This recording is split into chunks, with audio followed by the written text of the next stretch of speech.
Good evening, ladies and gentlemen, and welcome to the Console Gaming League here for our Rocket League 2v2 for you all. I'm TheEternalJay. I'm joined by Sultan Pepper for today's action, my man. I'm kind of brought in a little bit last second, so it's going to be a little bit jarring for me to sort of cast this sort of stuff. I'm also not that used to 2 versus 2, so it's going to be exciting, I think, all around. You know, a lot of great teams, a lot of great action, of course, over the course of today's bracket.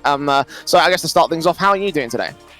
I'm fantastic, man. Obviously, really happy to have you on here. Really happy to finally get Rocket League going for Console Gaming League. This has been something we've been looking at for a little while, so really excited to get it started. I know we're waiting on a couple teams, but yeah, we got a whole fantastic slate of games, and I'm just ready to get started, man. I'm excited.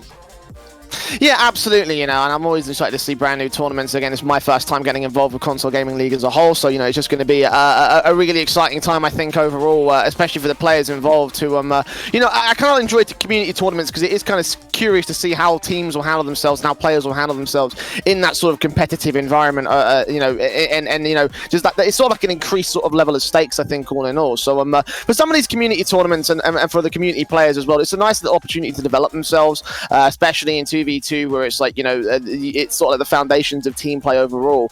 So I'm going to be quite curious to see the kind of talents that stand up and stand out overall as the day goes on, to be honest. Yeah, I'll have to agree with that. I'll say that 2v2 is interesting to me because obviously your team play has to be really, really tight in order to be successful. You can get caught out so easily. I'm more of a threes player myself, but I'll say that the first Rocket League, you know, competitive experience that I've watched was a 2v2, just flipping through channels and saw something on like NBC Sports on demand or something and started watching it. It's like, oh, that game looks kind of cool. And then I got Rocket League, started trying to play it, then went back and watched it again and realized like the players, the skill ceiling that you can get to in this game, it's insane. So I'm excited to see the mechanical skill coming out from some of the players. And you know, I think you're right. Twos will be really interesting, but yeah, I think it'll be a good little series here. We have a bracket as well. Like I said, a couple teams coming up. I'll show that here real quick. Bracket, we got a few play-in games, and that first one you'll see Team Name versus Predators will be the first one we'll do, and they'll go into the second seed Mercenary Esports. There's another playoff game that'll be happening concurrently for that first seed, and then we'll get into our round 2 games and go through from there. This is a best of 3 tournament, and it's single elimination, so we should be able to scoot through these relatively quickly. Nice little Rocket League afternoon action for you, and yeah, it should be a good time. Any of these teams you recognize, possibly any players maybe? I'm afraid I don't, unfortunately. I won't lie. I'm more of a European guy, so like I'm very in tune with the European scene. So it's a bit of a running joke whenever someone brings me on to do a North American tournament. I'm just sort of there like, okay, who? You know, so yeah, again, I think a learning experience for me, just personally on my side of things, you know, and again, just sort of like to see where teams are going to stand up and stand out, and who's going to be the standout players for each of these squads. And you know, like you know, I'm sure there'll be some sort of recognizable names that come up across the course of the bracket. You know, you can't usually go without these tournaments. You can't go into these tournaments without at least seeing 1 or 2 recognizable names. So I'm sure as the day goes on, we'll be able to get opportunities to see to see, you know, recognizable players over the course of the bracket. For Team Name versus Predators, unfortunately, I don't recognize any of the players on either lineup. So you know, it's again just going to be a case of just learning exactly how well they'll do together. It could be some dark horses, you know, a little opportunity for some players and some teams to make some names for themselves. This is our first Rocket League tournament for Console Gaming League, so this could be the beginning right here for a few of these teams with subsequent tournaments, I'm sure, coming up in the future, have an opportunity to continue competing and grow their own fan bases. So definitely excited for that, and still waiting on just the last, I believe, 2 players to get into the lobby here for the round 1 qualifier. The first map is going to be Utopia, I believe, actually. And I actually like a lot of the Rocket League maps, including you know, the new one they had that came out, Forbidden Temple, which I think we'll see later on in the tournament anyway. Yeah, and I mean, you know, for those of you who may be new to Rocket League, like, maps don't really make a massive difference. They're all sort of the same shape, same size. They all have the same sort of elements about it. It's a very visual sort of style thing. So, for example, if you're used to FPS games, for example, like if we talk about different maps, it's not like a difference in layout and structure and things like that. They're most certainly the same thing.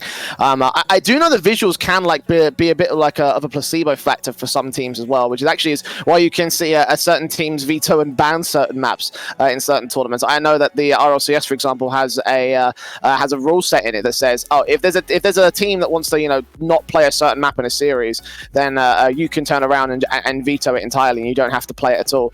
Which is curious to me, because I never really saw the difference personally. I mean, then again, I'm also running off like a beast PC, so I never see a difference in any sort of frame rate or anything like that. So it's one of those things. But I know that obviously Utopia Coliseum will be the first round, DFH Stadium being our second, and Forbidden Temple will actually be our third round matchup. So for those of you who want to see a little bit of a jump in visuals, then that's always there for you. Yeah, and I'll say you're exactly right. I think like Salty Shores, I think, is one of my favorite ones. But I also like just the arenas, the coliseums, and whatnot. So I think they'll be good. You're exactly right, though. No difference whatsoever. Though some of the stadiums, with the crowd noise, it's kind of a little different. Like Beckwith Park is like a little, just a little bit of chatter here and there. Farmstead's kind of the same way. And those maps are just aren't as hype for me. I don't think I like them as much, but not too bad. Not too bad. I mean, I appreciate the slightly different visual style. I mean, once you get used to casting like so many of the same sort of map over and over, you kind of just start to miss maps like Salty Shores and Farmhouse and such. So I kind of I kind of miss seeing them. I mean, I don't really agree that they should be in competitive play at the end of the day. If a player wants to veto it, then have it. At the end, it doesn't really change the complexion of the game overall. So it doesn't make a massive difference as we go from round to round. Certainly, what will make a difference, obviously, is a little bit of fatigue. I feel like as things go on, we will start to see a certain few players slow down and potentially not have as dominant a time as they did in the earlier few rounds. So definitely keep your eyes on how some of the mechanics of the players develop over the course of the bracket. Yeah, definitely excited to see that. Looks like we're still waiting on those two players. Any word from those players, from our TO or anything we got? No. Predators has not heard from team name in the last hour, so I am trying to reach out right now to get that going. And the other playing game, the guy just told me he might. The other playing game might actually have to be a forfeit as well. He is trying to get in contact with his teammate. Yikes! Well, that's not good. I was about to say just have them play each other. Off to a fantastic start. It's all right. We'll get them in here though. We're going to figure it out. These are why I recommended 3-man rosters. That's why I recommended it. A novel idea. It's all right. We're going to get it. Well, I mean, on the positive side, the player, the captain of the captain of the team we're missing right now actually just did accept my friend request on Rocket ID. So hopefully, spectacular. Send him a party invite. Hopefully, he can jump in and join us at this moment. But we can wait. I don't know what the rules say about disqualification and whether or not not showing up to a match after a certain time is gonna push them out of the bracket or anything. I mean, I didn't get a chance to look at that rule before. Yeah, 20 minutes. Okay, so we've got a lot of time to fill today. I think once we get going, the teams will probably be a little snappier. I like to think that, but we may cut back that time just to see 20 minutes or so. 20 minutes, a little long. Figured at the start of the day, though, make lunch and then jump into the game. Yeah, that's fair. Yeah, that's very fair.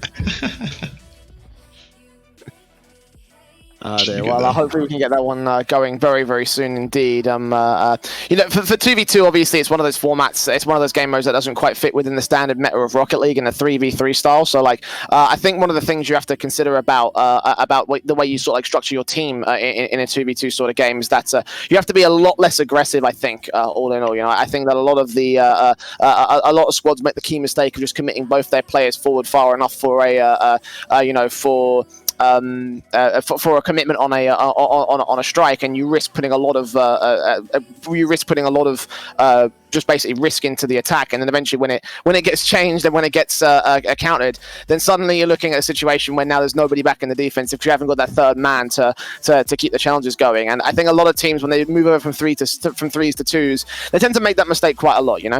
Yeah. Oh, yeah. I think especially the field just feels larger, obviously, with twos because you don't have that third man back rotating. So your rotations have to be tighter and to be more conscientious about where the ball is and where the ball could be going. So, I completely agree. Twos, I feel like there's just that extra layer of things you have to think about. And that's my biggest downfall in twos constantly. I will make turns and expect that I've got somebody behind me and then completely forget there's nobody back there. And so, I'm interested to see what the players have for us and probably learn a few things here and there because, you can do if you can't.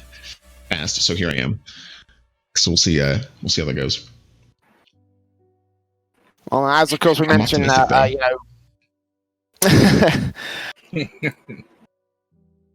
As you mentioned, obviously, we're still waiting on those guys to join us at this stage. It does seem like it's going to be taking a much longer period of time than we initially expected. Do we have any updates on that as of right now? Or are we still waiting on a response?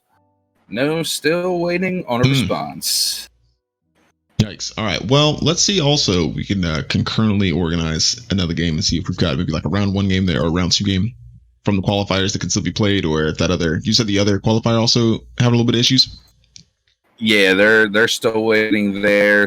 So you know what? Let me message one of the round 1 games, or round 2 games technically, and see if they're ready to go. And hey, we'll move on to that.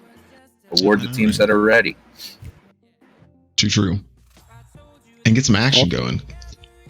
I think that yeah, we want the action. We want the action. Use some luck here. Yeah. Really, any of those double commits is a pretty funny team actually. Is this Apollo that we see on here in the bracket? Is this the same Apollo from our Overwatch? It is the Overwatch org. Yes, bleeding indeed. over into Rocket League. Interesting. That'll be interesting to see. I wonder how many of those other players. I don't think there's any other actual organizations that I recognize on here. Predators, I guess, might be. Did they have an Overwatch presence at all? You know what? I kind of thought the same thing because that name just sounds so familiar and is sticking out in my head. But it's also like if they did, maybe like a season or 2 ago. Sure. Predators is also, I feel like a pretty relatively standard team name, right? Yeah, like true. Nashville. Yeah, you got the Nashville Predators and probably a couple other teams out there.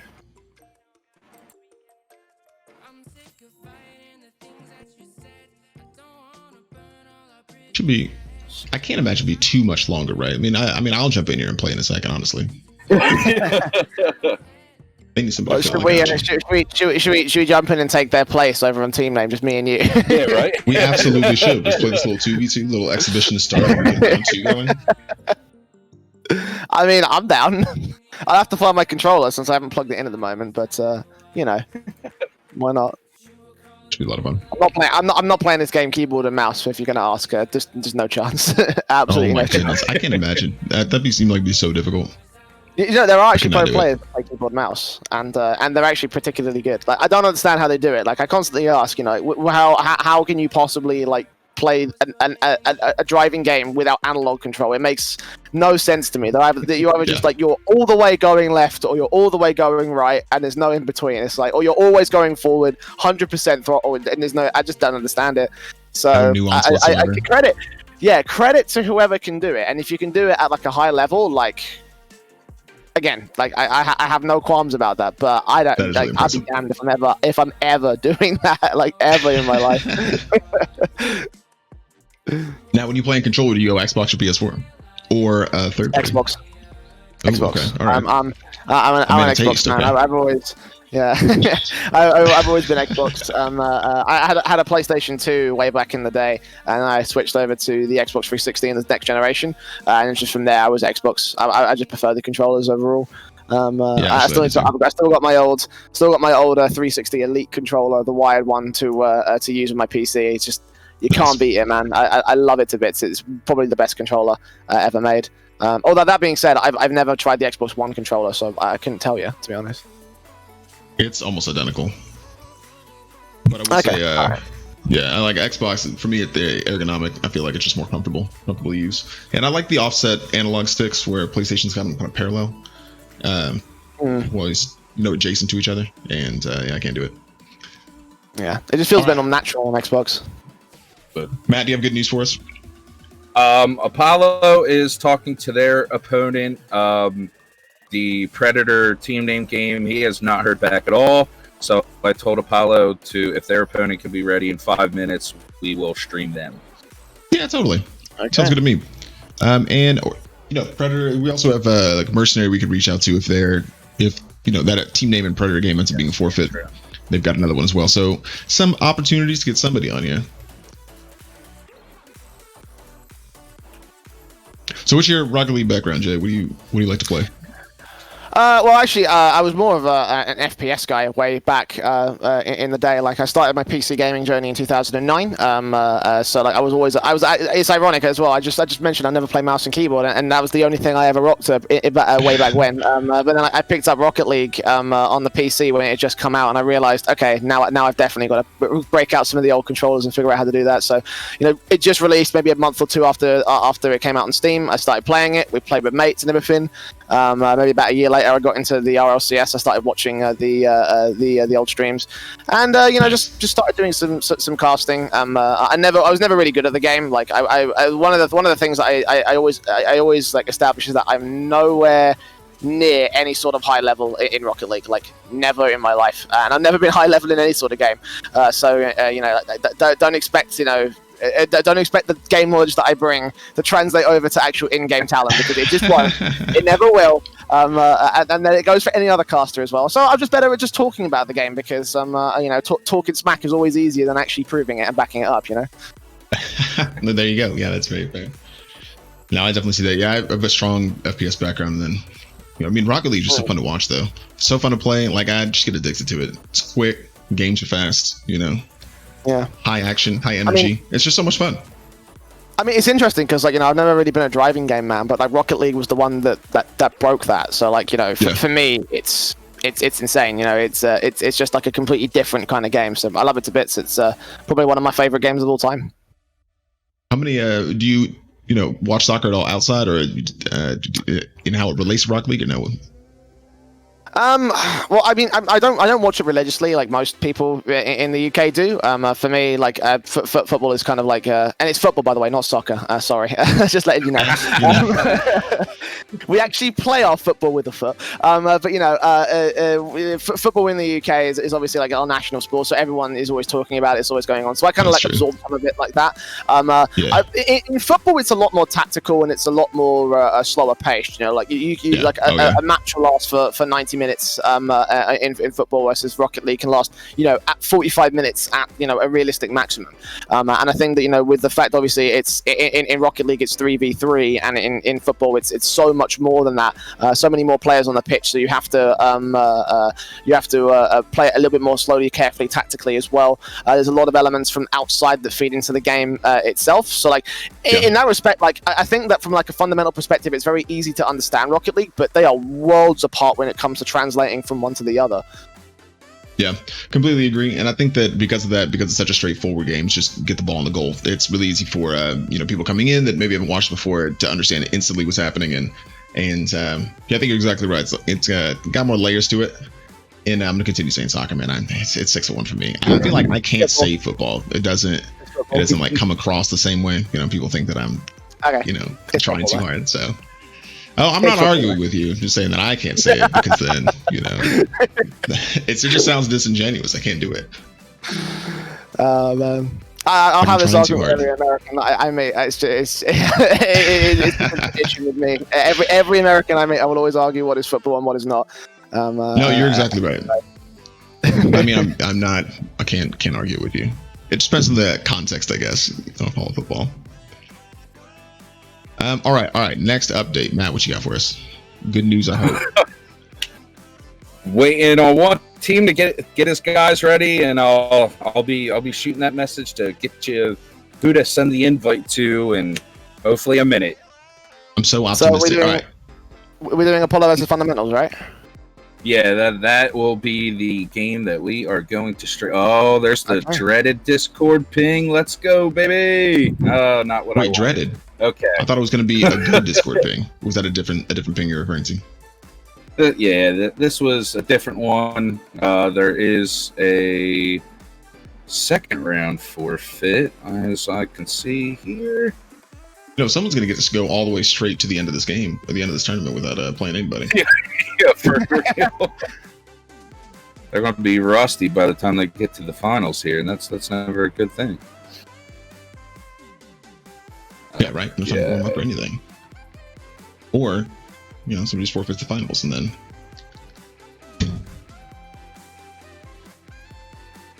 Let's see what we got here. All right, right, well, guys, we're going to try and get this sorted really quickly so you know, ramble for a little bit. We're going to take a quick break, and we're going to get them sorted and be right back here in just a second with Console Gaming League's inaugural Rocket League 2v2 tournament. All right, we figured it out. We got it covered. We got our teams in here, and we are ready to go, going into it right this very second. We got double commits versus Vendetta. So, Jay, I'll let you take it off. All right, over on the blue half of the field, double commits will be in position for play, and on the orange side, Vendetta will get the first attacking force outside of this box. Good defensive from Maddie. Got Midnight Rich into the corner now, grabbing some of that boost, trying to see if he can dribble out against one of his first opponents. We'll get it past the second as well, but a bit too slow of a ball, so Moon Chili can very easily take control and try to see if he can beat out his teammate as well. The demos will force the rotations back all the same from the double commit side as Vendetta continue their attacking force. A little bit slow to the marker, and off that backboard they will go, but not quite on target for this one. It is a shot registered, but not connecting in this one. The counter-attack trying to come through from double commits, but they're not really getting too far out of this one. Again, the aerial off the crossbar. Wow. So they're going to try to get this one out of the way, but Moon coming straight in for the dunk down. That's the first being scored by Vendetta.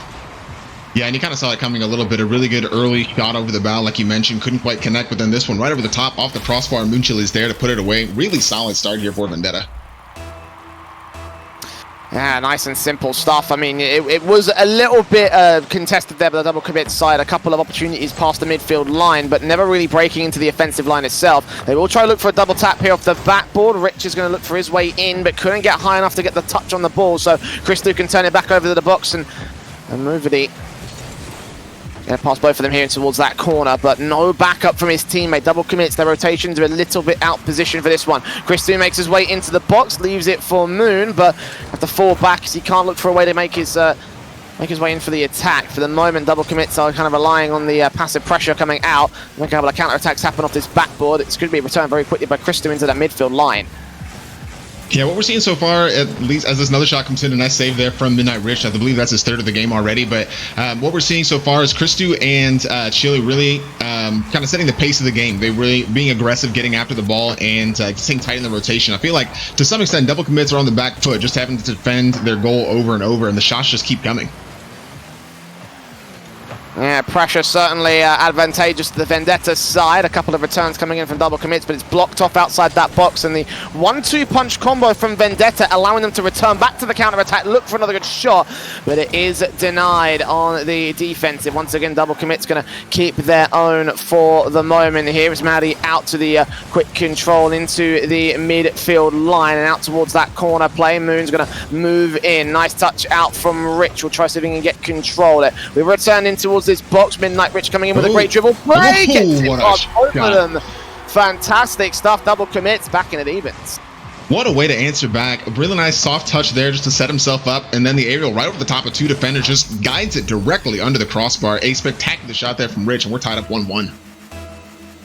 Nice and easy. Eventually it comes through for the double commit side, but it had a lot of pressure against it, and that kickoff is already going to start looking dangerous. Vendetta relying on the passive touches and the missed touches as well from double commits. Eventually they will make it way out to the midfield, and Midnight Rich will just keep that out towards the one player behind him. Ball from Christo will move forward now. Good shot higher than marker off the crossbar. Second teammate coming in. Moon Chili couldn't quite get the touch in, couldn't quite redirect it inside that net. So they'll maintain corner control and just try to see if they can walk off the pressure still. A nice guided there by Chris, who's still not quite able to get it through as Midnight Rich comes through for yet another save. And now they're going to take it back out into the orange half as Vendetta tries to regroup. Disrupted there in the center, but able to get a ball off the backboard. Still clear by Moon Chili, and they'll take it back out into the blue half. Chris looking to drive aggressively now. And we'll see what the defense looks like for this blue team. Already back. Mudby, ooh, might have missed that one. And the chance goes flashing past, but it looks like blue team will be able to recover. And Midnight Rich still holding on here with Muvdi on his way outside that box. An awkward flick, though, will allow a quick strike chance from Christo. He only goes so close with it. It's Midnight Rich and his teammate they're desperately just trying to look for some sort of midfield control, and well, that's coming through for the moment. Christo going to get beaten out by Midnight Rich. They're both committed. This is the big mistakes I was talking about here, but they can't capitalize with a shot. Now they've committed too far on the offensive. Moon Chili's got a perfect, direct and open line towards the net, and that'll be Vendetta taking the lead back. Oh, exactly. Like you were saying in the pregame, the double commits kind of living up their namesake a little bit, getting too aggressive on the attack and leaving their back end completely open. And yeah, Christo's just going to take the shot on the open net and give themselves the lead. Yeah, Yeah, 2-1 start for Vendetta here. Still a little over a minute to go to the clock, so there's a chance for double commits to return, but even so, with the pressure now into their half, I'm not sure they'll have enough of an opportunity. Time is of no worry and no issue to them at the moment. Vendetta going to continue the pressure. Cristo off the backboard will going towards that corner now as they try and contest against Moon Chili, going so far as to return to that midfield line. Midnight Rich there with a good shot, but blocked very easily by Cristo. A little bit too predictable on the angle and way too slow as well, so couldn't step it past that Vendetta defensive. And again, they return at the midfield and Control outside the box, trying to flick it past one. He'll go close. Ooh, what a save. They go up, follow up from Rich. He's also going to be defended by Moonlight Richie. And now up towards one final dunk down chance, and Movdi is going to put it past the net. Eventually, with a challenge against the backline, Vendetta will concede to evens. Yeah, and if first you don't succeed, try again. 2 spectacular saves there from Vendetta, but just would not be denied. Movdi going in with the aerial and forcing it past the defenders there. So now tied up 2-2, 30 seconds left, starting to get dicey here in game 1. 30 seconds still left though, an open angle opportunity for Cristo. Good shot. Goes towards it, Rich will block it off into that midfield. Moon Chili is going to have to try and adjust and control, trying to beat out one. Cristo going to try and make his way in. Nice bump, will try and throw one of the offenders off, but 2 in the midfield challenge misses. So once again it's left to Moon Chili. Coming up here with Rich going on target. Big commitments, no one can save it. Wow. And at the very last moment, double commits will take the lead away from Vendetta. With 11 seconds left, this shot off the wall right over the top of both defenders trying to commit there, doing a double commit of their own. Vendetta caught completely out, and just accuracy off the wall here from Midnight Rich gives them the lead with 11 seconds. 3-2, and again a good kickoff is pretty much required here for Vendetta. They will try and make their way out. Moon Chili to Cristo now. 5 seconds, great boost control management inside that box, directly at point blank, pushed away by Midnight Rich in towards Moon Chili, trying to keep it high, but it does hit the floor. And double commits, well, Vendetta were the ones double committing because they punished that in whole at that last goal and were able to just slip past the lead, taking game 1. Ooh, yeah, what a performance. Obviously coming out really aggressively. Vendetta, like I was saying, set the pace really early on, and it kind of seemed like they were going to be, you know, kind of in control of this game the entire time, but settled into it really quickly after the equalizer early on, and double commits coming through and taking the lead there after a late goal. So really solid start, and yeah, this best of 3 series, double commits up 1. Yeah, absolutely. Big stuff coming through from there. And again, it kind of felt like Vendetta had the majority of the control throughout the course of that entire matchup. You know, like they were always on the offensive half. Double commits got a couple of opportunities. It was only down to the mistakes from Vendetta that really gave them that that victory all in all. So, you know, for me, I kind of feel like Vendetta could very easily take the next couple of games and reverse sweep the whole series. Yeah, definitely not out of it yet. They were a strong side and showed a lot of promise. So, you know, that happens sometimes. You get those late goals, so we expect them to be able to come back again. A lot of Rocket League left to play, and a lot of talent on both sides. So I'm no doubt about it that they could definitely come back. And then to game 2, Vendetta will of course be on that back foot, but knowing that they've got a little something up their sleeves, I feel like they may be ready to do some damage here against this double commit side. We'll find out in a moment here as we're about ready to get started with that game 2. Vendetta are in a particularly good position to return this, I feel like, so definitely want to keep your eyes on them and seeing what they can do. Again, just to adjust on those small little mistakes like double commits in that midfield and disallowing double commits as opportunities to come to fruition and actually amount to goals here. And Vendetta, a couple of things to work on. Let's see whether they can do it. It's kickoff as Movdi sets up Midnight Rich moving inwards with a lot of boost to his name inside that box. Cristo's going to try to push it out. Big miss from both players though. Movdi taking control of the backboard. Here comes Rich in for the dunk down chance. And a fantastic link up there from double commits to score the first in just 11 seconds. Yeah, just defensive mistakes left and right there for Vendetta, and Midnight Rich taking complete advantage with a beautiful touch into the corner for the first goal. Just 10 seconds off the clock. Really strong start here for double commits.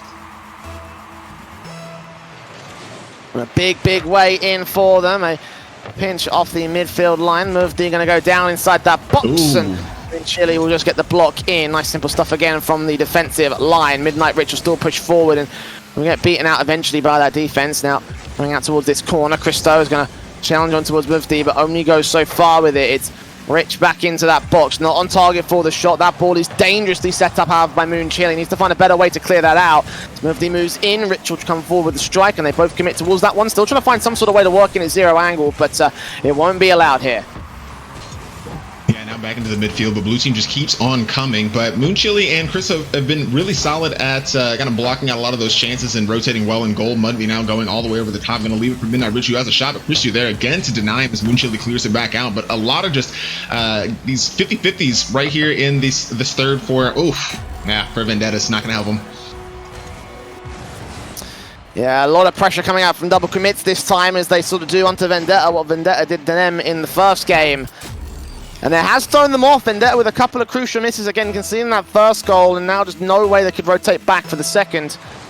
We're only a little over a minute into this game too. Double commits looking like they've got all the control here. Moonchili will try see if he can set that up to change the pace. Christo's going to make his way back out towards that corner and on the rotation. Will now dribble up, beat out one. Great control in past the second. Perhaps. Christo, fantastic stuff. Gets us back in with a chance. Yeah, spectacular control here for Chris, who wins the 50-50 and just has to guide the ball into the net right over the top of the oncoming defender. Really solid job there, and a chance for them to get back into this game. 2-1 is definitely reasonable here. And I just have to make those adjustments, and they're still seeing the potential. Mid-control for Muvdi, beating out, not quite beating out Moonchili, just coming in with that slight touch on towards the ball. Still, Christo's got control off the back ball. Moonchili is there with him on the left-hand side of the net, so no real opportunity to come in and strike, and that will allow a counter-attack again from Muvdi with great control, trying to beat out Christo. Good block coming in with that dribble being denied all the same. The Midnight Rich will still contest it, but he's buying time for his teammate to rotate, and out to that midfield is where they'll try and continue their offensive challenge. Running out of boost, though, their management has not been all that great for the double commits resources, so it's back out of that blue half, pushed out on the backline defensive. Still 2-1 up at 3 minutes to the clock.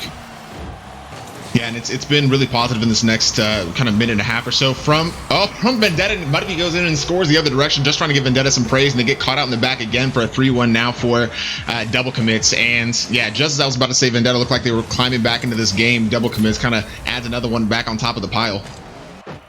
And again, a bit of a commitment there from the Vendetta side as they get punished for no second man back in the defensive. So 3-1 up. The blue side of the field looking real good right now here in game 2, extending that 2-goal lead once again. It's Moonchili that puts it over to the corner, and again trying to get something set up for Vendetta, but the responses are so thick and fast from double commits, and there has been no follow-ups here. And I guess it's partly because they're playing scared. They have to try and see if they can find that rotation of the second man, but at the same time as well, you need some big goals coming out here. Just pushed out by Midnight Rich, and Muvdi will keep it away to the center line. Dangerous clearance there, but Midnight Rich might be able to take control back over across the center. A nice clearance here. It's still back into the mix, though, from Mudvy. And yeah, I just feel like the midfield game is going to be the most crucial part of this. Seems like it got a little dodgy, especially towards the tail end of that last game. We're seeing some more of that here, but a lot of chances coming through for Vendetta. And now Demo in the back could leave an opportunity here. I'm going to be allowed as Mudvy gets overall ball control, sets up Rich for a chance. It is pushed back in by Moonchili and dangerously close towards that box, but Mudvy is already back there with control and 86 points to boost. Going to try leave it for Rich to come forward. Christo quickly inserts himself into the line, tries to put this one on target and does bounce it close. Officially registering a shot on target, but it is saved by Mudvy all the same. Now setting up Rich again for the link-up. Can't quite connect it on the second touch. So outside the box, the defensive will hold here for Vendetta. And now back to their own counter-attack force. It's 39 points of boost for Moonchili. Got to rely on Christo as he commits too far forward, even less for him, and he sets that up. It's one of those things about twos, you know, that it almost felt like, hey, if they're the third player right there, that could have been a fantastic goal, but the fact that they didn't, the fact that they committed to the setup on both those elements, it's going to leave them out in the cold there for their second. Yeah, small problem here. Moonchili might have, like, controller batteries died or something. Still stuck back in the blue net. Looks like now he's getting the mix, but yeah, against a 2-1, going to take full advantage. Our double commits now going up 4-1. Oh, there you go. It might be maybe a quick lobby issue if Mudvy was disconnected. Donuts here from Vendetta. Okay. Uh-oh. I like these. I do like these donuts though. Are you still in the lobby? I'm still in the lobby, yeah. I'm looking at everything fine. Looks like everyone's moving for me, so. Oh yeah, I may be disconnected on my end. Yeah. All right, sorry, I'll radio clock this. I'll try to see if I can give you the action. So 50 seconds to the clock. They've still 4-1 up. An attacking force is coming through from double commits. Christo's going to make his way into the midfield. 68, 80 points of boost. Going to try to beat out one good musty flick, but is unable to get it past Muvdi. So Midnight Rich from that corner now. Sending it up to the center line strike. It's Moonchili that comes in for a decent shot on target, but again, it is defended against. So 30 seconds remaining, and this gets out towards the corner now. Moonchili, open net, does score. Just about scores one. He almost bounced it off the post there and back out of position, but 2 goals now on the board for Vendetta. A chance available with 24 seconds to the clock. Again, they just need one to equalize against the double commits side. So pressure is mounting, and double commits still have to keep their lines on the defensive here. It's Midnight Rich into the corner. The orange corner now as Mufti looks for a dunk down chance. It will be taken away by Moonchili all the same. Midnight Rich bouncing it back into the box. Christo's going to try and make his way out. Mufti in beats him, looks for his teammate off the crossbar. Midnight Rich coming in with a dunk, but 6 seconds left of the clock. The timer is ticking down, and there just seems to be no further chances for the Vendetta side. It is 0, therefore this game is over. It will be double commit, turning us back to a simple series here. Yeah, pretty straightforward, and actually just got back to the game right as that ended. But still a 4-2 victory for double commits. I know we said that Vendetta there was a chance they wouldn't be able to come back to this, but double commits kind of asserting their authority from an early point in that game, getting, the early goal, going up too quickly, and then just kind of controlling it from there on out. So obviously, Moonchili losing a little bit of connection there, maybe, what have you, in that game may have caused some of those issues, but ultimately, double commits a really strong team. Excited to see what they have for us later on in this tournament. Yeah, absolutely, and a big victory for them as well. It felt like they were struggling in that early first game, but in the second game, they just took easy control. It looked so efficient there from double commit. So, one of those elements I mentioned in the past, in the pre-game, obviously, was how some players can get fatigued over time. Well, obviously, there's that warm-up period in the first couple of rounds, and it seems like double commits in that first game they had their little warm-up period.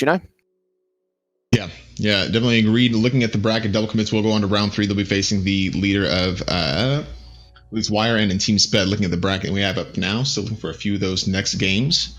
See what we got coming through from the TO. The next one's going to be on stream here. But ultimately, yeah, you're exactly right. Double commits, it took them a little bit to kind of get going. Early on, Vendetta kind of seemed like, like I'd say they were controlling the game, but came right back around. It wasn't an issue. Yeah, and just those two teams making their way into the bracket so far, double commits and the original Empire. So hopefully we're going to see a little bit out of them from the from the rest of the bracket. I'm not sure what the next match is going to be though. I mean, do you have any particular ideas of what we're going to be seeing next? We've got the bracket up, and I'd like to see YRN as the first seed come through and see if their game's going already. The Apollo Fundamentals game is one we were looking at as well. So wait to see what we have from Matt. He's going to send us those. Let's look at the schedule here. Who we got going. The round 2 game, looking at the stream list, let's see, I'm pulling it up right now, should be looks like Apollo versus Fundamentals if we can get it, but we did the double commits Vendetta. Well, technically we're waiting for round 3 right now, I think. That's true, but since we didn't get the qualifier, if there's still a round 2 game going, I would totally do it. Get somebody going. I'd be down. If there's not, then yeah, I would absolutely do a round 3 and see if we can keep this rolling. I really enjoyed that first game. I was impressed by the level of skill there.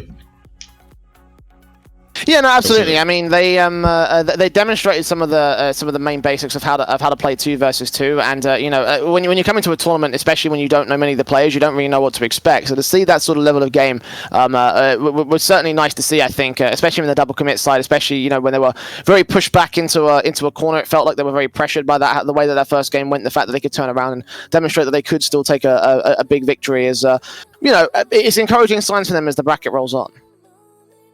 Yeah, completely agreed. Could be just fine. Able to overcome a little bit of early adversity.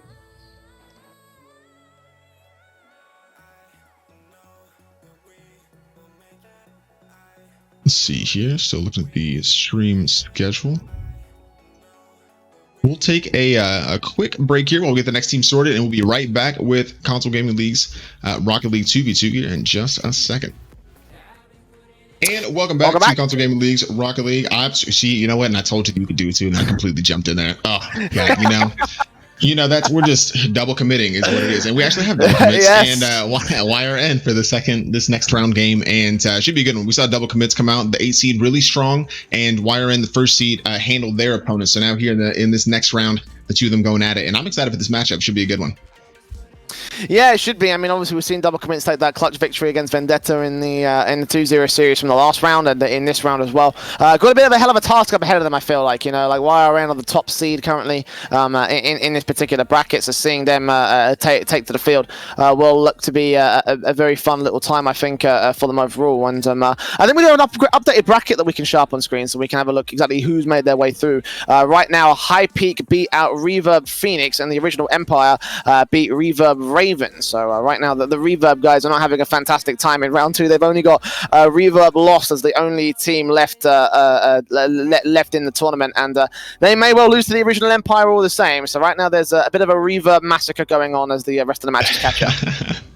Yeah, that's kind of what it seems like. Hopefully that little 3 seed there can hold it out against what's that Halo game, but haven't gotten the result for that game yet. But again, YRN double commit should be good one. We're getting these round 3 games filled out, and actually these teams I believe should be joining the lobby here in just a second. It's been a pretty good tournament, albeit short so far. I've only got to see the 1 game, but you know, I still felt like I enjoyed it so far. Yeah, no, I mean, you know, Rocket League is always a great game to enjoy from any sort of level. I found, you know, like it's not like for FPS games, for example. I tend to find that, you know, a lot of them don't really have they're not very interesting when the lower down the ladder you go. So that's not the case for Rocket League. Like it's a lot more interesting down, you know, even with teams that you might not be too fully aware with, you know, what they can do and who they are. But regardless, you know, like for YRN, obviously them getting a 1st seed is still something to be noted of. So I think a lot of expectations are on them to show up, I think, in this bracket. And then against double commits, you know, I could see them potentially having an opportunity to do something against them. You know, especially with the way that Vendetta held themselves. Like if YRN can adjust and not you know, not make the same mistakes their opponents did, then I think the double commits is a very very beatable team all in all. And YRN just need to make sure that they just kind of play that confident style that we need to see out of them. Yeah, looking at some of these bracket games so far, every single one's been a clean sweep 2-0, as long as, you know, as far as the ones we have reported. So maybe this is the first one that goes the distance in the series. I'd like to see a deciding game 3. It might be this one here.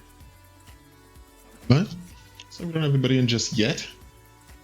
Don't think. Best to wait on the teams. We are still waiting on double commits in. Yeah, double commits is in. Just waiting on YRN.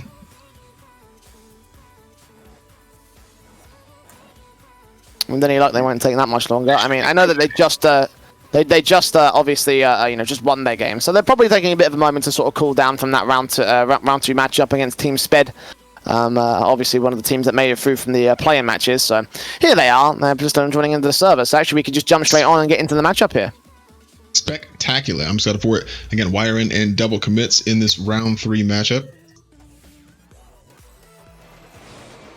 YRN will be in the blue side of the court. Double commits out in orange this time. Off to the corner. Muvd will get aggressive to start. The confidence has certainly been brought out off the back of that last series as YRN do return all the same as Muvd gets off to the box. It will be Vic Joe, though, that scores the first one here for YRN. Yeah, it looks like Muvd just kind of mishandled this one a little bit off the wall and couldn't quite get it where he wanted to. And just like a pack of wolves diving onto that one, YRN coming both straight through an open net, get the early goal. A big start, obviously, to bait in the midfield control from double commits, and that's one of the areas that they won the most in that last series. It was the midfield presence and challenge. The first being on the board as they actually do get beat into the punch this time. Muvd can't maintain control of the ball once again. It's Vic Joe that will set themselves up for a good attack. It will get pushed out by Midnight Rich in the end. Muvd will come forward, challenge onto Vic Joe all the same. Coming out of the blue half, defensive. Danilo, excuse me, I should say. Set up his teammate for a centre strike. It won't go well for them, though. The defensive and double commits right now, it's looking solid on this attack. Yeah, trying to nestle the ball back in there. Danilo off the corner, couldn't quite get it. Now Midnight Rich coming back out here for double commits to get it back. But already blue team ready to defend. Kind of an awkward clearance there for Danilo, though, and not quite able to get it where he wanted to. Back into the corner, but back out now from Vic Joe. And again, it's double commits too far forward. Able to get back in time, though, and deflect some of the momentum from that ball. But still a lot of pressure coming in here from YRN onto double commits. point blank for Danilo, but he couldn't line up his car appropriately, so that ball gets played out of position. Now it's Midnight Rich here with control. Good challenge from Victor coming in for Mufti as he gets it bouncing off the crossbar, past the line, and gets us to the evens for double commits. Yeah, there's the response bolded and underlined. Kind of an awkward touch there from Vic Joe, but a fantastic pass in over the top of Midnight Rich, and Mubji just puts it away right off the crossbar, slamming into the net to tie it up 1-1. Good challenge again from the midfield control off the back of the kickoff, but quickly the follow-up position and shot from Vic Joe does find us at a 2-1 scoreline. Ooh, crisis averted. Just a little 50-50 off the kickoff, and you've seen these dozens and dozens of times just an open net, especially harder in twos when you don't have that back coverage, but taking quick advantage and now reasserting their authority. And the lead being regained by YRN for the moment. It's Mavdi going up over towards that box, going to try and see if they can find a way back in for double commits. They've got quite a little bit of boost available to them, but they're unable to use it appropriately and get the shot in. Mavdi will try for a redirection, but it will be Danilo that pushes it out past Midnight Rich as well. He will be back far enough to the point where Danilo can't follow suit and follow up with a good attack. Him and his teammate into the corner commitment. Vic Joe's going to put it right into the hands of Midnight Rich now, who chases it downfield. Rotations are quick and solid, and the ball is a little bit too slow, so it should be defended easily by Danilo. Now it's Mavdi standing up to the center. Good beat out from Victor. Commitment from a teammate is not going to allow a major attack from YRM. Double commits can rotate back to defensive in time here. Yeah, Victor definitely had the space there, just not the boost to get it around. Nice little flick over the top of the low crossbar. I think they're going to be able to clear that out just fine, but still lurking is Danilo, who's going to take another shot up top here and just out of the way. Midnight Rich able to make that save. Spectacular, but the danger's not gone as it comes back and around the corner, but I think Mubdi will collect this and clear for double commits. Taking his time to do so, gets demoed for his efforts, with Midnight Rich taking it back out single-handedly, and they may be able to put some pressure on the goal here. Defensive cleared out. YRN continuing to apply the pressure towards double commits. Now some missed touches are allowing even more control for the blue side core. Vic Joe in off the backboard. Mavdi's going to challenge for it. Good play in off the backboard second time. And Vic Joe there with a decent shot from Danilo's initial backboard play. Be taken away, however, by the double commit side as Midnight Rich goes up, misses his touch on the ball. He commits far forward. Mavdi's going to have to hold defensive positions for this one. Centers that one up, and Midnight Rich can come forward and receive it. Again, returning to the blue half of the field. Victor here with great dribbling, coming up towards the center line. Good challenge from Mavdi. Will keep it away from the back of the net.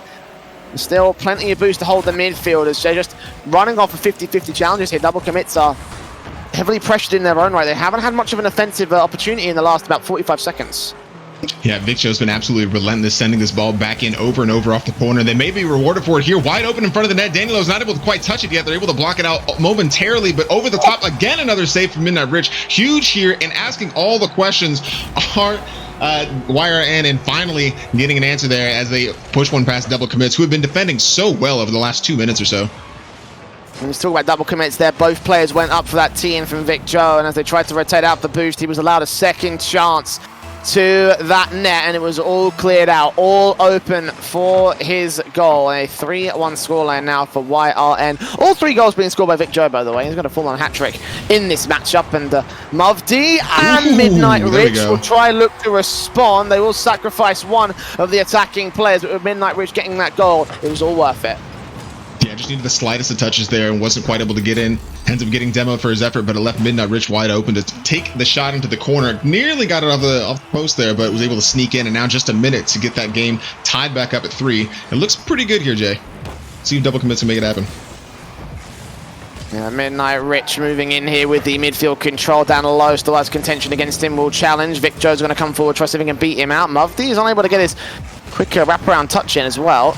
Midnight Rich into the box. Down low comes out of the center line to keep the ball out of contention. No shot's going to be allowed for double commits here. Vic Joe has this one up, beats out Rich. A tap-in from his teammate, pinches it across the field, but unable to center it up for a decent shot. Danilo will just continue to challenge outside of the corner. Teammate in the mid position. It's Midnight Rich with no boost, but he still gets a decent opportunity. Mavdi's way too far back. He's got to remain back in the defensive line because they're continuing to apply pressure. It's the back and forth game of ping pong right now, and right now YRN are coming out on top for it, but Mavdi here with a chance, puts it right in front of the net and secures his setup for a 3-3 double commits once again with a last second clutch opportunity. absolute authority, and now they're trying to put a little bit more of their own impression onto this game. That quick pace we saw in their first round, and you saw both the players from YRN trying to take it a little bit slower, get a soft touch on the ball, and try and set it up for a goal. Mubdi not even having it, flies straight through, takes the ball off of them, and gets the goal to tie it up now with 17 seconds. Now we have a game in our hands.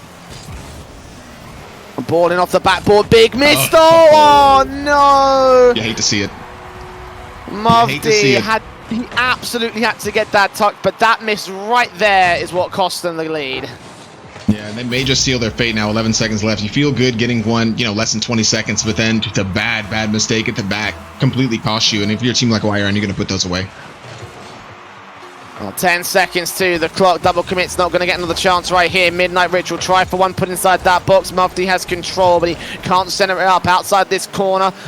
Timer on 0. Ball to hit the floor to end this game. Mubdi tries to keep it alive, but he couldn't center it up and keep it high enough for a decent goal here. So a shot attempt at the last second will leave YRN in with the first game of that series. And very unfortunate, because double commits felt like they were going to do the exact same thing as they did in the last round and turn it around the last second. Yeah, honestly, though, it just heartbreaking almost there at the end, have an opportunity to fight back into that game and get a chance to maybe go into overtime. And they were down, 3-1 at one point, and it started looking like, they get their comeback, and then all of a sudden just a horrible mistake at the back cost them the game. But still another one to play, and I think they've already shown that they absolutely are, within the same realm as YRN, and it's not completely beyond a reasonable doubt to be able to come back in this next round, or this next game, rather. Yeah, no, absolutely. I think that there's a great opportunity still left for the double commit side. They were kind of in this position in that last series as well. With that game 1 result not quite going the way that they wanted it to, it's still going to be it's still going to be a second game that they could turn around. And in the same sort of fashion as to that last series, they could have something above YRM, which they're going to crack out in the second game of the series. It is always difficult, especially with the first game sort of being the burner game. But for double commit, they really were trying. It's just, again, some of those major mistakes that they're being forced out to by YRN. They're doing pretty much the exact same stuff that that Vendetta were doing in their first game. Yeah, too true. And, we did see them get a little bit better towards the last few minutes of that match, so I'm hoping they tighten up here and kind of carry that momentum over, so to speak, into the second game, see if they can come up with a strong start. Already off the kickoff, ball going to the blue half, so positive start if, double commits can get a little bit of pressure here early on. Vic Joe and Mubdi here. It's down a low. Control. Going to set up Vic Joe with a decent challenge, a very good challenge actually, going off the corner board now. They do wrap back over to the defensive as Danilo beats out one, does not go past the second. There's a lot of space, a lot of breathing room there for the double commit side. I say that, and they commit well out of defensive once again. A big mistake being punished by the offensive line. It's a first scored for YRN. Yeah, and again, you saw them, it looked like it was going to be a simple enough clear, and they both started coming out specifically to go back onto the attack and just didn't expect, the reflection back into the box. And again, that's just you just never know, right? So you got to play a little bit tighter, especially in twos, and make sure you're covering your goal even on those plays back out with as aggressively as YRN are coming in to collect those balls in the midfield. Oh, that control, Danilo. That was beautifully done. Watch this again. He's just like, imagine to stop his car on a dime, beat out Mubdi, and then from there it's an open net. Yeah, set up beautifully. Just a square ball across from the edge into the center from Vic, and just a little 1-2 there to put it away. YRN coming out aggressively here, first 30 seconds or so, and they've got 2 goals already. So, yeah, it's going to be a pretty impressive effort for double commits to come back in this, but definitely not outside the realm of possibility, or the realm of ability, rather, as they come back in trying to attack of their own. Bouncing off the corner board, here comes Mubdi in, off the crossbar, and Midnight Richards couldn't commit to that. He was trying to bump the defensive out of the way, but that inaccuracy will hurt the double commit side more than it does anything to YRN. Big miss. Oh, that's going to cost them a third as well. A big goal from Vic Joe. That's a 3-0 for YRN. Yeah, that's not what you want to see. That's a very risky clearance there, trying to take the ball. I think he wanted to get it a little bit closer to the ceiling, but it ended up wrapping around, drops right in front of the goal. And yeah, Mubdi not having the greatest defensive effort in this series so far. That's a couple goals that have kind of snuck through as a result of a poor clearance. But now a chance early on to the kickoff, deflected wide from Vic, and I think it could be maybe YRN able to collect this. As I say that, though, Mubdi coming straight back through it, answering one back. A lot of time to work with. They're only down 2. Yeah, commitment over to the right-hand side. Both players going for the ball. Neither one can get their touch in, and that was Mubdi at least a goal back for the double commit side. But again, it's in this mid part of the game is where double commits were able to turn things around and start to bring some ground back against YRN. Will they be able to do the same? It's a 2-goal deficit, favourable of course to YRN. Mavdi makes his way in. Good challenge from Vicjo. Danilow's going to make his way back out. Midnight Rich sets us up on the ceiling, trying to look for a backboard play. Mavdi in behind him, and he actually gets the second goal scored. There you go, double commits. Now forcing mistakes out from YRN this time. Yeah, and again, it's just them setting the pace. Is when they're playing aggressive, but they're also communicating tightly. You just see it on the field. They're absolutely relentless coming in and around. So you start to wonder, where's this double commit in the first 60 seconds or so? Maybe they avoid getting down in a 2-goal deficit to begin with, but now storming right back, just down 1, a lot of time to work with. Awkward bounce from the corner, though. I need to stop giving them praise and saying they can come back. That's the second time in a row that I've been positive about their opportunities and chances, and then they go and concede a goal within the next 10 seconds.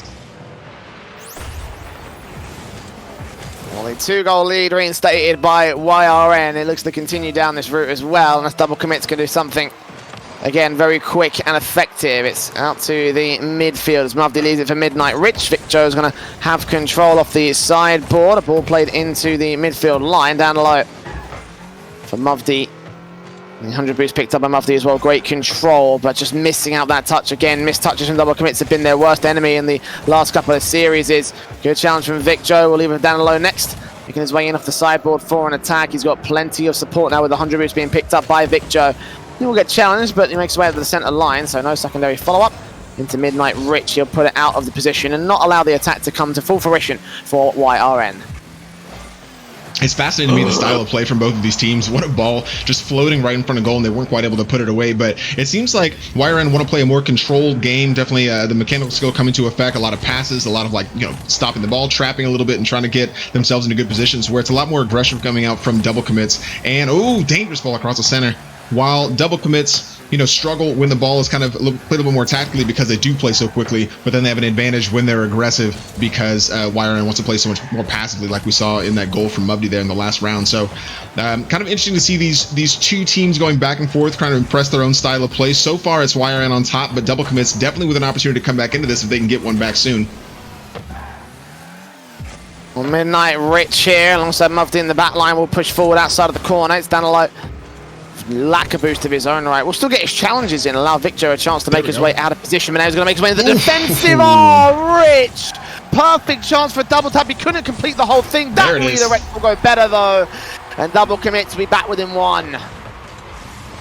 Yeah, that was almost a really difficult situation. Got a heartbreaker there. He's so close to scoring, but then keeping the pressure up and finally able to get the touch. Midnight Rich just glancing out the hood of his car into the corner. And now 4-3, game on with 1:47 left. Quickly into the kickoff once again. Victor's got a nice open net though, and he will be able to beat Midnight Rich as Rich just couldn't get to the ball in time. It's a 5-3, back in the lead for YRN. Yeah, and again, it's just, you hate fighting back for a crucial goal like that to bring yourself within 1 with a lot of time to work with, and then just getting kind of bodied on the kickoff goal. So see double commits as they go back to work again. Ball into the blue half for them to start, so maybe a chance for them to get a quick goal and reset things, so to speak. Midnight Rich and Muvdi off to the corner bounce once again. Down low is going to try continue the pressure. Good control in the air, but unable to follow suit with a ground touch. Will be forced out of the offensive line for the moment. That ball still being played in very precarious positions, though. Victor is going to be able to have a relatively open net to him. Down low comes in. As a support there with a touch off to the right-hand side. That leaves Muvdi with a counter-attack opportunity, and Rich in the position to go for a shot, but denied all the same by the opposing side. 1 minute to the clock, and double commits have done all that they can. A couple of catch-up goals, but unable to sustain a lead above YRN here in Game 2. Yeah, still trying to be aggressive though. Midnight Rich leaving it there and now able to maybe collect the ball in the midfield. It's going to be a tight 50-50. Still able to get it over the top, and that may just be the touch. Danilo in position, ready to block it out. And now 47 seconds, clock ticking. Ball coming back into the orange half though, and double commits need to make something happen here quickly if they want to be able to stay alive in this series. Mubdi playing it casually, a little slowly, tries to get it over the top. Ball going towards the net. Oh my goodness, what a touch. Spectacular shot from Mubdi, just forcing the issue. That was so well done right there from Muvdi against Vicjo. Second touch to throw him off, and ball rolling on the other side of his car. And now we're back within 1, double commits, 35 seconds. I mean, they brought this back to evens in a much lower time frame, but obviously We saw how that went as soon as it was even out. You know, a very quick return goal from YRN. So they push back into their own half. 30 seconds left. This ball going directly into the hands of Midnight Rich. It's not fully controlled out from him. This ball on, no one in net. Okay, no, Vic Joe is there. Vic Joe is there. So he'll be able to hold the defensive. Control in, 15 seconds, still controlling off the backboard play. Centered up for the chance for down low. He won't be able to make it happen. 10 seconds left though. It's Vic Joe in the defensive now. Mufta using his flick very early. Vic Joe's going to contest this one, go off the backboard. Midnight Rich coming in with a very high amount of boost, but no control over the ball. Beats one, trying to beat a second. He'll set it up. He can't keep control though. The ball hits the floor. And YRN 2-0 double commits. They will move forward to the semi-finals. What a series, though, and I don't think the scoreline's the series score at least is an accurate reflection of how the series went. And YRN did, they were pretty dominant in a lot of ways, but 2 kickoff goals can't be understated to some extent. And I really feel like, in some pockets of those game double commits definitely deserve to get a little something more out of that. But YRN walks away with the victory, and ended up being some really impressive play from them to get the goals they needed to take the series. Yeah, nicely done from them. I mean, a couple of catch-ups there from double commits, but it definitely felt like YRN had their number from the word go, and they were dialing it in for every single goal, essentially. So, yeah, well played on their own part. GG for double commits. Good effort there in that round 2 game, but in round 3 is where they'll ultimately end up falling. And YRN will look to move on. They've got a potentially a big semi-final, though, because Apollo and Impulse, the 4th and 5th seeds, will be facing each other off in that second quarter-final game. And I believe that's coming up on stream as well in a moment. Yeah. Sounds good to me. They're ready. I'm looking forward to it. Oh, fantastic. Okay. Awesome. Well, I guess we'll get that set up as we go to a very short break. And we'll come back in a short few moments with our Apollo versus Impulse Esports series. Yeah, exactly right. Let me make sure we got this all set up. Yeah, we'll be right back, guys. And live. All right, welcome back. Apollo versus Impulse is very quickly about to get started. Apollo in blue and Impulse out in the orange side of the field now. So Apollo taking early control into the backboard off the corner play. Impulse trying to see if they can get things started out with a decent opportunity. It is controlled out by Fliggs as he makes his way into the offensive line. His teammate in Nitron Ninja also to be there for decent contention, but Spider's going to have control. Good play off the backboard will be pushed out in the end by Dexty. Flick back into the rotation here. We'll just get easy control for the moment here. It is just a back and forth sort of a game. Both Impulse and Apollo feeling each other out very early on into this game 1. Dexty moves in, great control. Accompanies it into the back of the net. Doesn't even need to get a touch out. It's the first being scored by Apollo. Yeah, it's a nice little lob ball, just a chip right over the top, and just not quite able to get there. Really strong start though for Impulse. It's a really good. It was a really good shot. Nitron. Oh, Nitron Ninja. Okay, yeah, just couldn't quite all the way up from it. Fleggs making his way in off the backboard here, looking for a quick return for his team. We'll set it up to Nitron as the second player gets baited in. Dexty will just get back, and that ball's going to get sent far wide anyway. So, a bit too complicated there from Impulse. Could have made it much more simpler and probably had a bit more success out of it. Fliggs coming in as Spider and Dexty move in. Good control on the double commit, and that actually will force them to overcommit on the Impulse side. Back out to the box position. Fliggs coming in. Spider with a good dribble in, but Nitron Ninja with a better challenge, and we'll keep it away for the moment here. Dexty moving in. Fliggs will press up. The offensive will have to turn to defensive as Spider. Okay. I thought he was going to rotate back and get the save in, but that was way too far gone from the moment this touch came out. Yeah, long-range effort, and obviously we were talking about that with the twos. It's difficult to get back sometimes, and just creeps right into the inside of the post there to tie up the game 1-1. Kind of against the run of play, but, Nitro Ninja and Impulse will take it. Challenge in off to the corner. Fligged coming in. 100 points of boost to his name. Will look to contest it. Got 2 to beat. Will bump onto Dexty, but Dexty gets above him instead. Just gets to touch in and continues the pressure to come forward in towards Spider now as controlled. It's almost look like you're trying to pass off to a third man, but again, remember this is 2 versus 2, not 3 on 3, and Fligg will punish that big mistake. Backboard play, no one can defend against the incoming shot of Nitron Ninja. And the lead gets turned over to the Impulse side. Yeah, again, really impressive there. Just leaving the ball right over the top, and it seems like, the defensive effort not as strong really for either side as they keep wanting to commit to these balls. So we'll see in the middle portion of this game if teams settle down and maybe kind of more conscientious about those rotations. Fligged in alongside Spider. challenging for control. Good contention from Nitron. And again, continues to apply pressure towards that blue net. Spider there with a good save in. Nitron Ninja will contest it. Fliggs will be there for a quick response behind him. And there it is, a 3-1 scoreline right now for the Impulse side. A very, very good game from them so far. A nice little bicycle kick from Nitro Ninja off the wall, just trying to feed it into the center, and Flig takes full advantage with a darting shot there. Really low, difficult to stop, and we'll see if Apollo can kind of get back into this. Ball out in the box once again. Flig the Nitro Ninja continuing to press forward. Flig is coming up and over. Spider will push it out to the corner. Lack of boost on his part, and there's plenty on the board for Ninja here. He's going to get pushed out by Spider as he does get a small amount to keep the defensive in check. Spider's going to try to find his way out. Dexty into the box. Nitro Ninja will try to find his way in. The 100 is picked up by Spider, and Ninja will just try and get this contention. Spider with 100 boost picked up the midfield now, dribbling it in against two of these players. Will bounce it out, leave for a teammate to come forward. Dexter here with the aerial touch, redirection back down. It's a bit too wide, but played directly into the hands of Spider. A defensive is accounted for, and that is going to be the second score by Apollo. Nice adjustments there. Yeah, I couldn't agree more. The Apollo was having a really hard time getting out of their own defensive third, but finally started getting some attacking pressure of their own, and a ball right over the side is too easy to put away.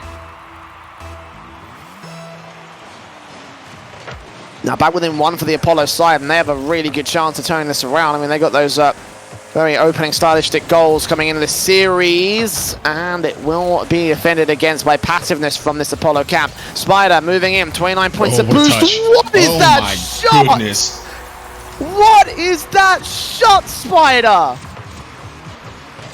Just gets the slightest of touches to take it right around Flig, and that was impressive. Flig was expecting it to come straight through and stop for a half second. That was just long enough for Spider to scoot it right around him into the corner. Really impressive shot there to tie it up. Man. Well, that is something.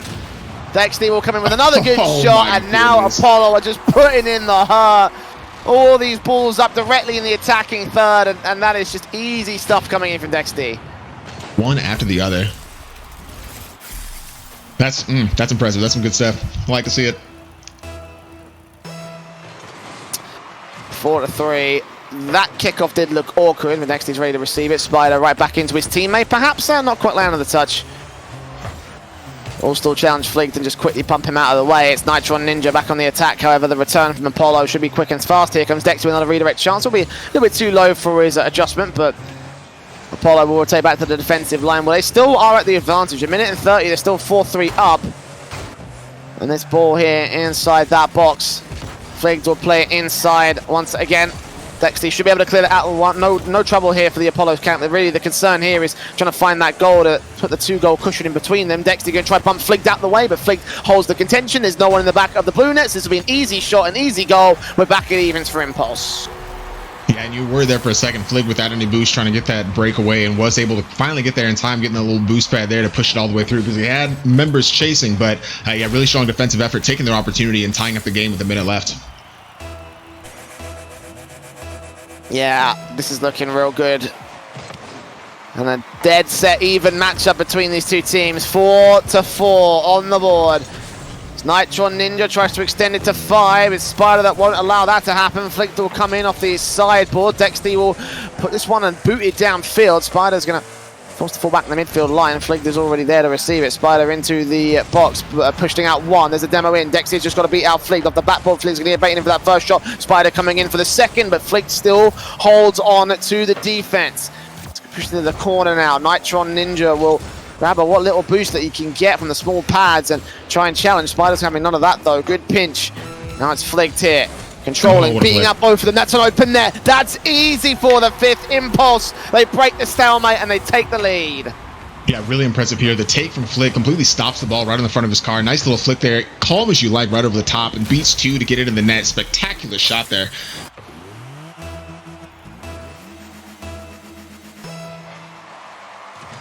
I'm back out. 25 seconds left.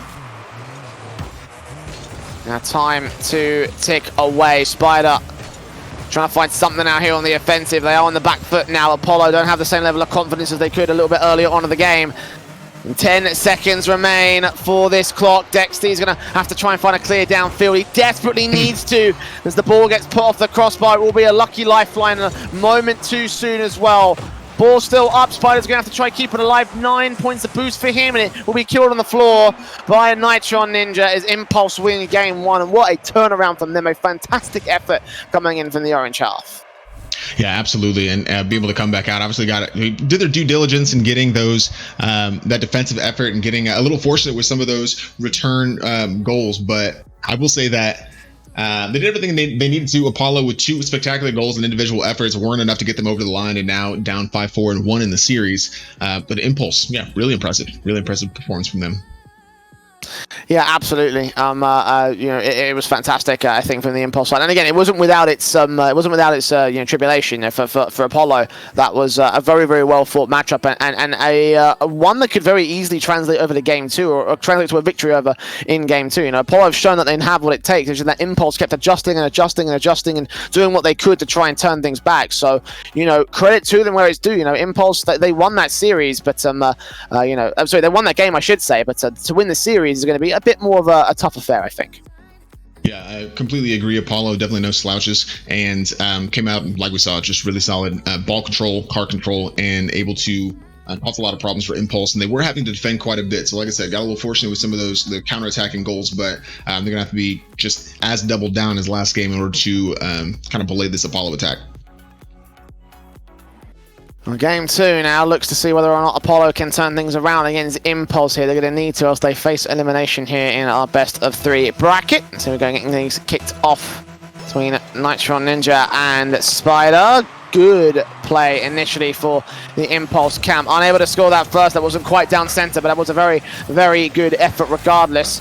Ball into this corner. Spider's going to try look to open things up with a very fantastic goal. They managed to do this in game 1, and they'll do so in game 2. It's less than 15 seconds. Apollo draw first blood. Yeah, and you see it from Spider. He gets that little Landers deflection into the box to try and find the pass. Realize they're able to get a slight touch out, but not convincingly. Turns right back around and just touches it right into the net. Really heads up play there from Spider, and Apollo already off to a really strong start here in game 2, Jay. And again, this was turned around very efficiently by the Impulse camp, so don't leave this as an easy game for Apollo from here. Got a lot of work to do, and a lot of time to do it in. Nitron Ninja, rotate back out, try and deny the midfield control. Almost touched in by Spider, from Saphis. Okay, this is interesting. They're subbing in one of their players here to try and play in the, to play each of these games out here for the Apollo camp.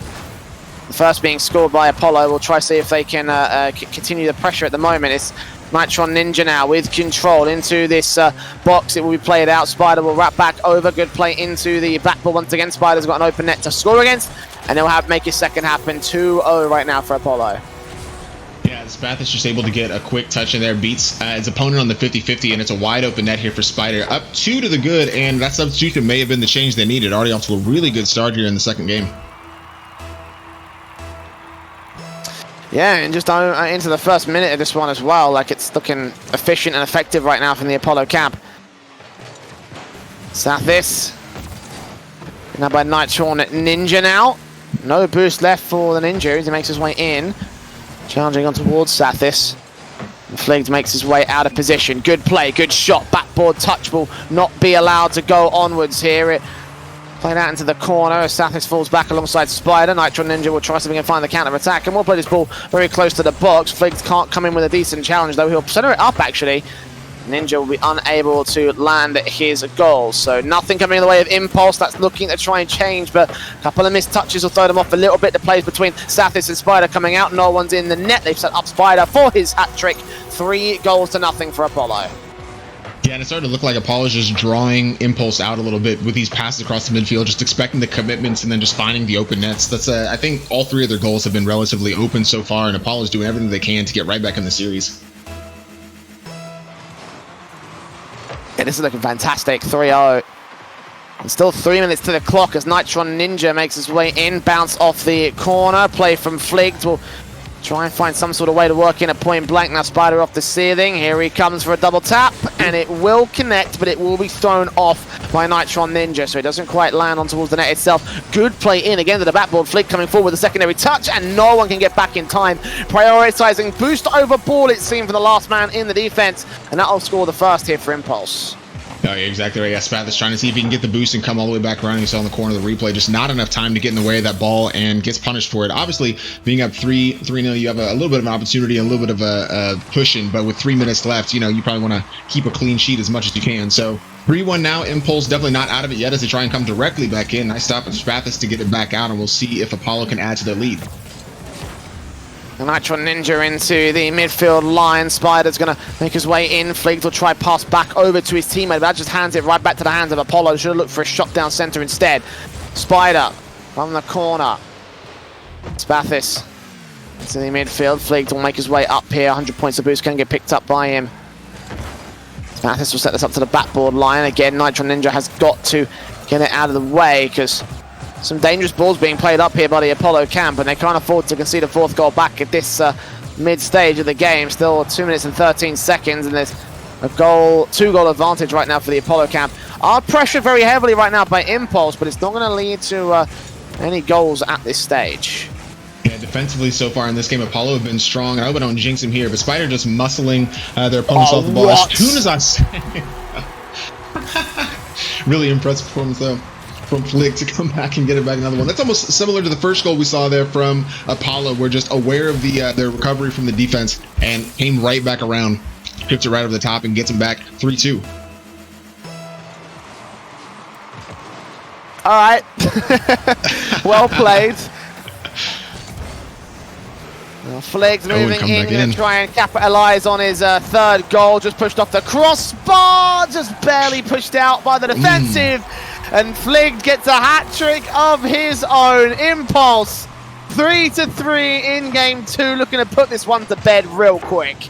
Yeah, just once, twice, thrice, and just like that, going from 3-0 up to 3-3 tied. And now if you're Apollo, you might be panicking a little bit. Impulse coming with a vengeance, and they have a lot of time to come back for a fourth.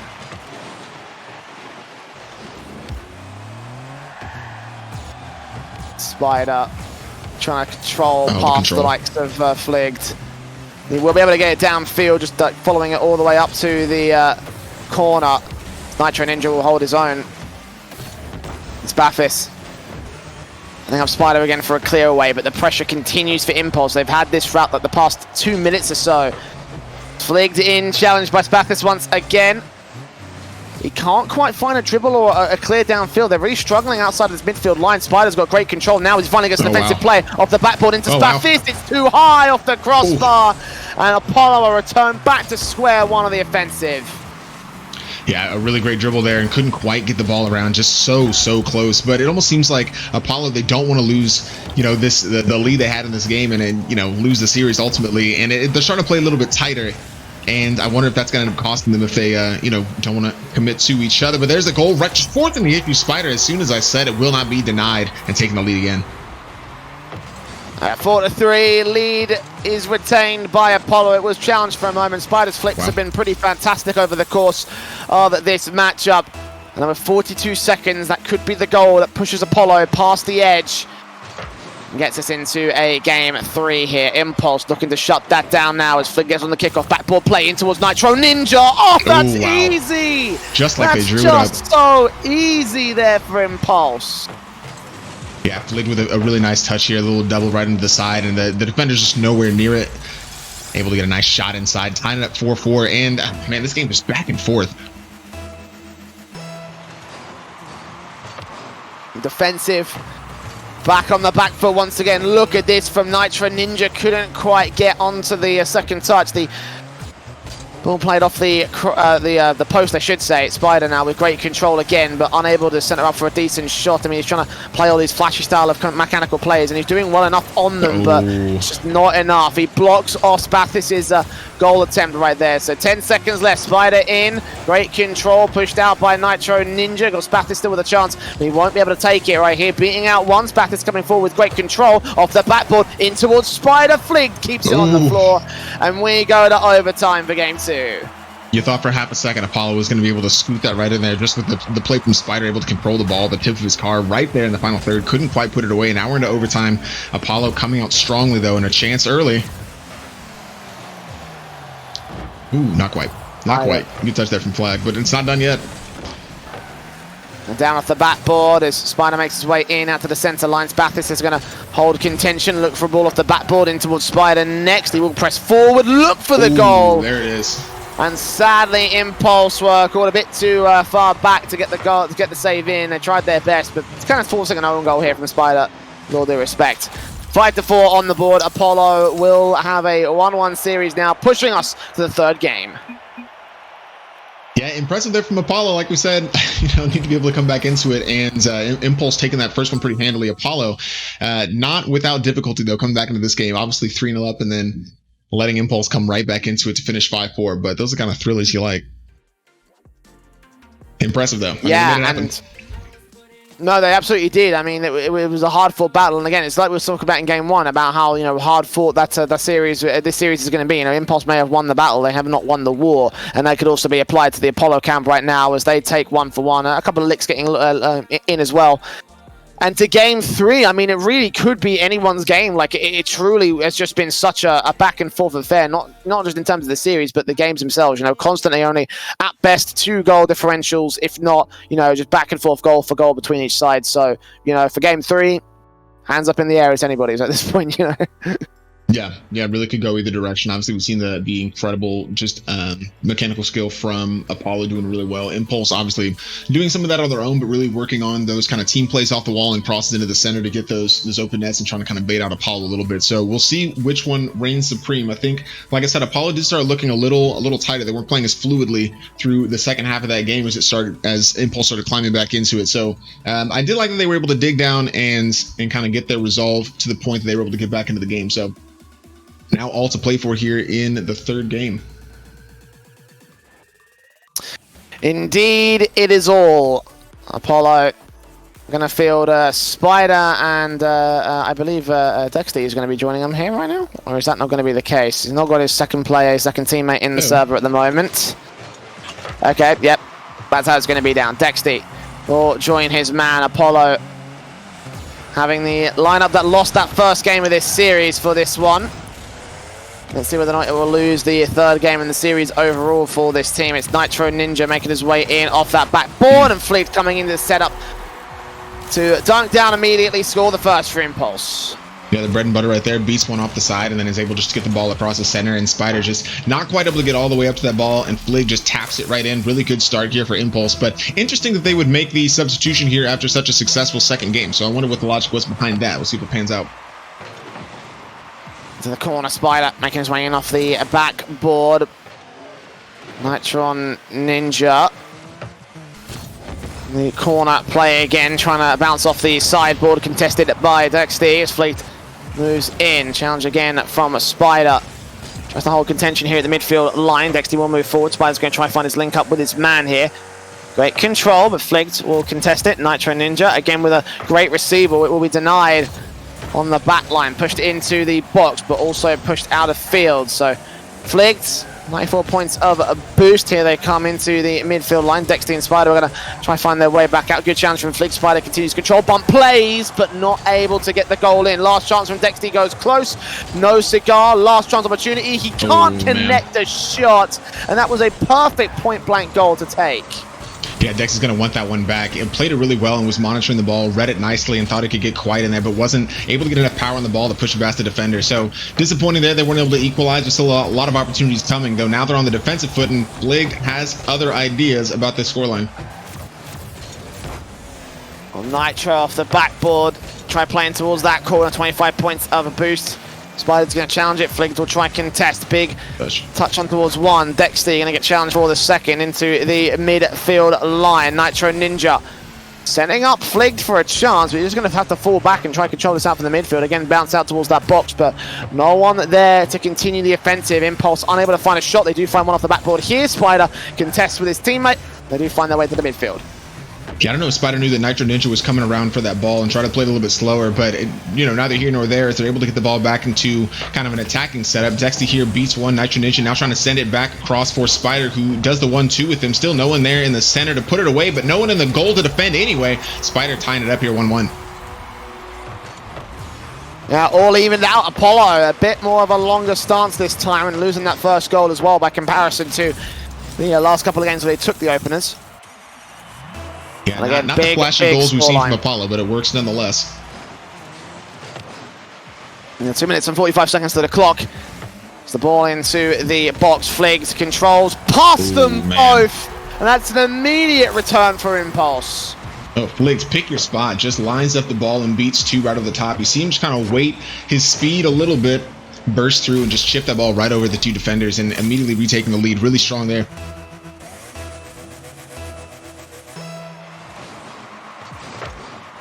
Fligged off this kickoff will try find a third, but if he wants to here, still that 100 away from Spider as he can't quite control this past the midfield line. Nitro coming forward alongside Dexty to challenge into the midfield line. 8 points of boost. Fligs will be forced to fall back as Nitro Ninja gets demoed out. Spider centering up towards Dexty. Next up, great control. He'll do so much with it though. The corner bounce into the center line there. Spider there with a decent chance. Again, no one inside that net. Dexty with a perfect opportunity. And this time he does not whiff. We're 2-2 back at evens once again. Yeah, again, it's just the 1-2s back and forth. Sends the ball in the corner. Spider will leave it for him and then just comes right back through to get the goal. And I'm not sure what the second man was there for Impulse. Kind of seemed like they got caught out of rotation a little bit. The one committed, and that was kind of all she wrote. So now leveling the score, 2-2. Lots to play for.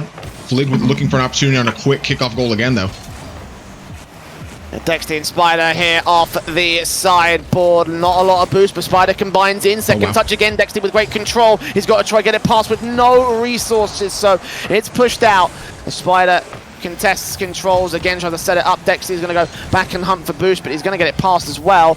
Nitro Ninja off the backboard looking for Flig, but unable to land that final shot here. Spider with a chase downfield. He's going to have to wrap it all the way up towards the box. He's got teammates and opponents coming in. And a good block off there from Nitro Ninja to keep it away from him. The demo against Fligs will at least take away some of the defensive. But the challenges coming through is just still going to be cleared out to that blue half stall for time another respawn to come in. Spider's going to get beat by Flig. It's all up to Dexty, who does get a good challenge in. But Apollo just returning back and forth in the midfield line and the back line of Impulse's half.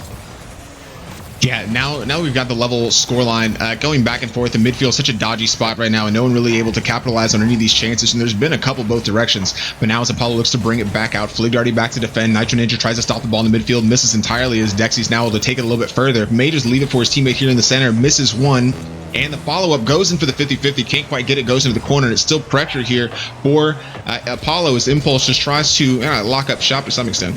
Oh, unfortunate. Oh no.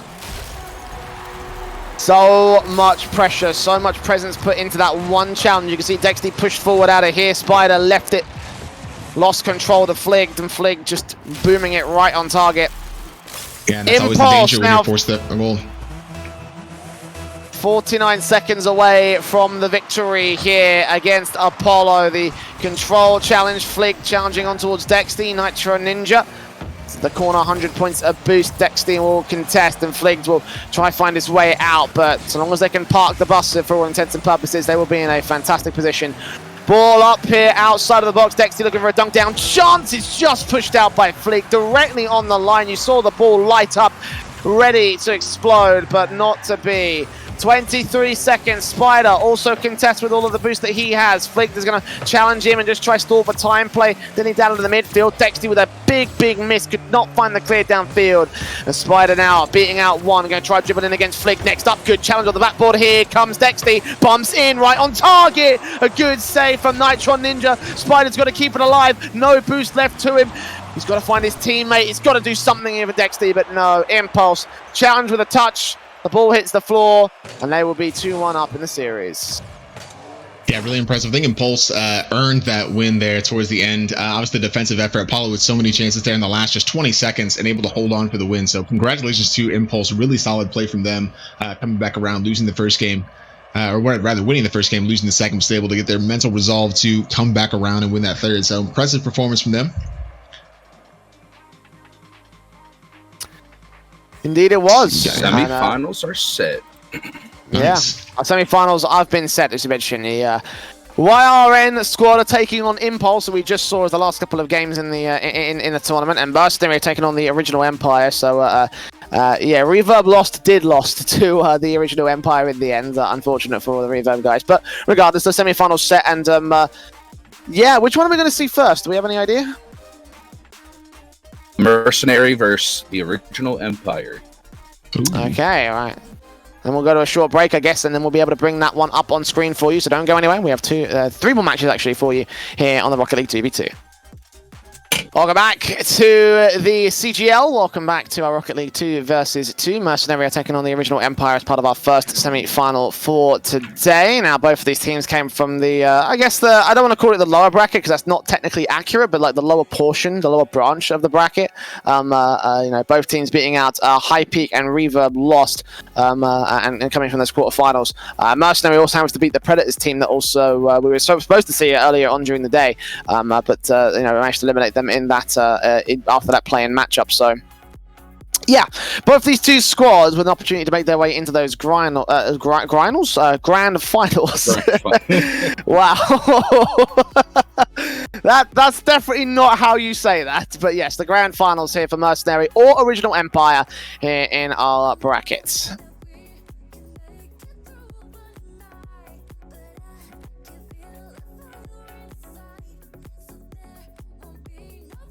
Insane to see Original Empire as the 11th seed. What's that?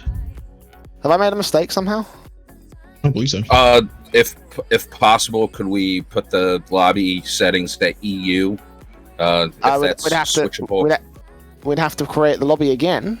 Okay. If you wanted to. That's real quick. Interesting though, Original Empire being the 11th seed, able to come in here. Mercenary, you know, definitely can't underestimate this team. Actually, out of all these games, there's only been 2 games that have gone to a third game in the series. So Original Empire doing their level best there in round 1 and 2, or round 2 and 3 to go 2-0 against some pretty good looking teams actually. So we'll see if they can come back, and they've already beat a 3 seed. Let's see if they can beat Mercenary, the 2 seed. Yeah, okay, so you know, it's kind of a bit of an underdog run there for the Original Empire, I guess, in that respect. I mean, you can understand if Mercenary were going to be that second seed in the grand finals. So you know, you could sort of understand and expect that to a certain extent. I mean, for the Original Empire, they've been going for like, you know, a very long time, and they're just continuing out throughout the course of this bracket. They've been looking real good so far in this one, and as a result, you know, I feel like the Mercenaries should keep their wits about them. I don't think they should underestimate this team based on the sheer sweeps that we've been seeing out of them. They've been on a tear through their branch. It's definitely shaping up to be a pretty good one. So get everybody all sorted. You'll notice the EU Champions field looks a little bit different than the NA one. It doesn't. Is it? It doesn't. It'd be nice if there was some regional differences though. Like different languages and the signs or something. That'd be kind of cool.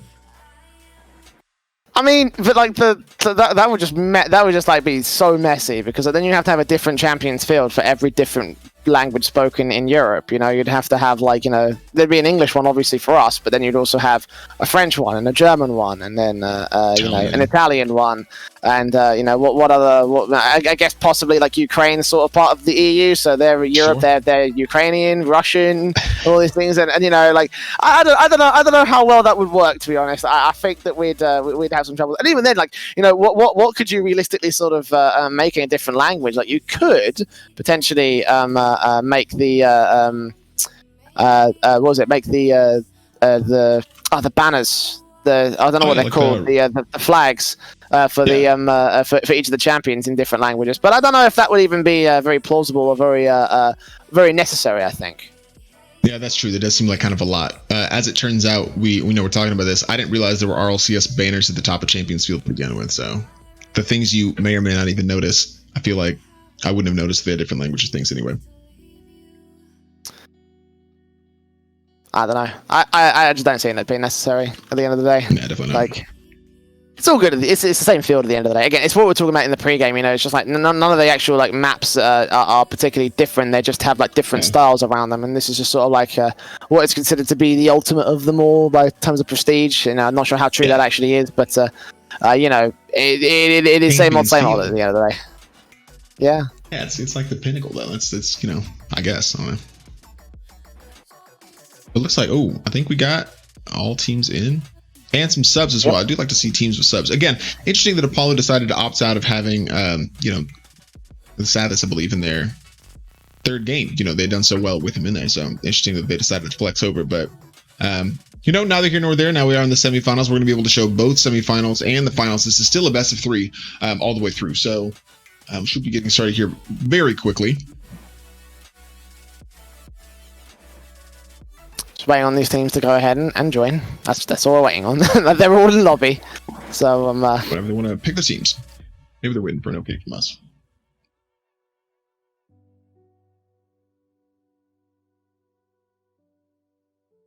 Coming down to the wire though, and obviously the other side of the bracket, like we've seen, and you've got YRN and Impulse over there just seeing, and we've seen YRN play spectacularly well.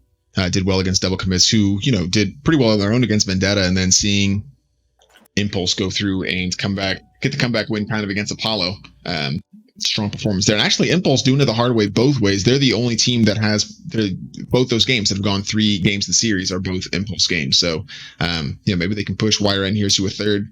Maybe some overtime finishes. I'm looking forward to it. Yeah, absolutely. I mean, you know, Impulse having the harder time overall. I mean, I don't know if that's like a comment on them or their opponents, but certainly it's one of those things that that potentially could come to play in that YRN series, which I believe we'll be able to see that a little bit later on during our semi-final bracket. But for now, the Mercenary versus the Original Empire side, certainly an unstoppable force versus a movable object sort of a scenario. But again, I think a lot of people have the Mercenary pinned to be the victors in this matchup, just based off their seeding alone. Again, if we've done this right, we should be seeing YRN and Mercenary in the grand finals. So you know, they are on track right now to make that prize. That's very true. I do like seeing the Cinderella story though. Original Empire, obviously the lowest remaining seed still in the bracket at 11, and yeah, to make it to the final, that'd be pretty cool to see them do that. And you know, again, any team getting to the semifinals, they gotta at some point, you know, it'll be a pretty decent team. This is a team that beat Reverb, lost the 3 seed 2-0. So definitely have it within them to push it all the way to the end. And once they decide to opt into a team, be able to watch them do it. One of these days, I'm sure. Yeah, I'm sure. But for those of you who might be curious, Mercenary will be on blue, Original Empire will be on orange. You know, don't make the mistake that I did, okay? Because when I was writing this up and trying to set the lobby up, I accidentally typed them up as Orange Empire.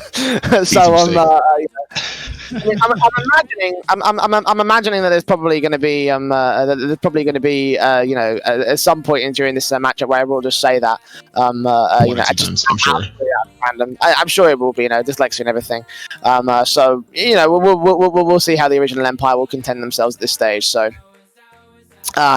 You know, when the Original Empire or the Mercenary side, whichever one we're waiting on, is ready, they can jump in and we can get things started. So just like a matter of time at this point. Yeah, I'm starting to wonder if they were trying to decide maybe who to play in that first set, because it does look like Original Empire has 2 or 3 players rather, so maybe they're trying to figure out their starting lineup. But gotta imagine that's a pretty quick conversation.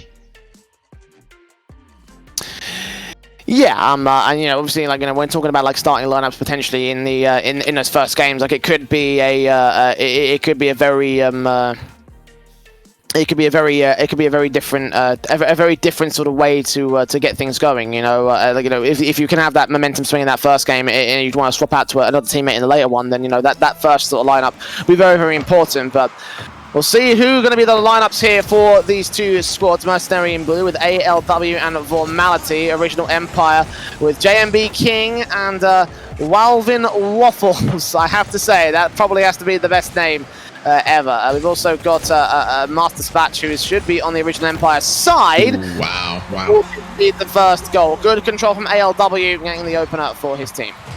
Yeah, what a read. Coming in aggressive, just taking the ball right off the top there and just pushing right into the net. And obviously also staying to the outside of the ball, reading the defender was going to try and push it directly across the face of the net and just blocking it completely out to shove it into the corner. Nice start here for Mercenary. Yeah, big start, as you mentioned. Formality. Controls in, not a lot of boost for him. Will challenge to the corner, ALW. Forced back by JMB King now. Is he going to swing to the corner? Trying to look for Welvin.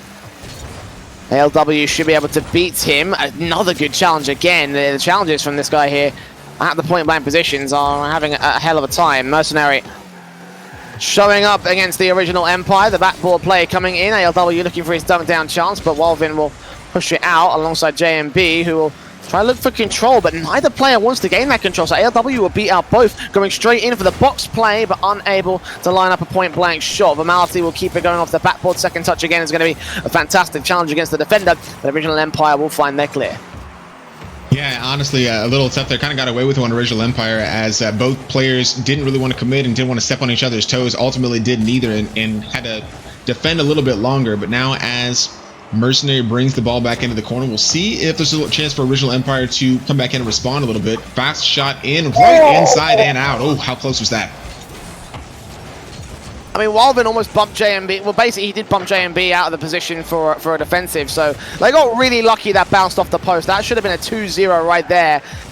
ALW will try hunt for it. Backboard play. Vermality will be able to score it in the end. Stone cold 2-0 for Mercenary.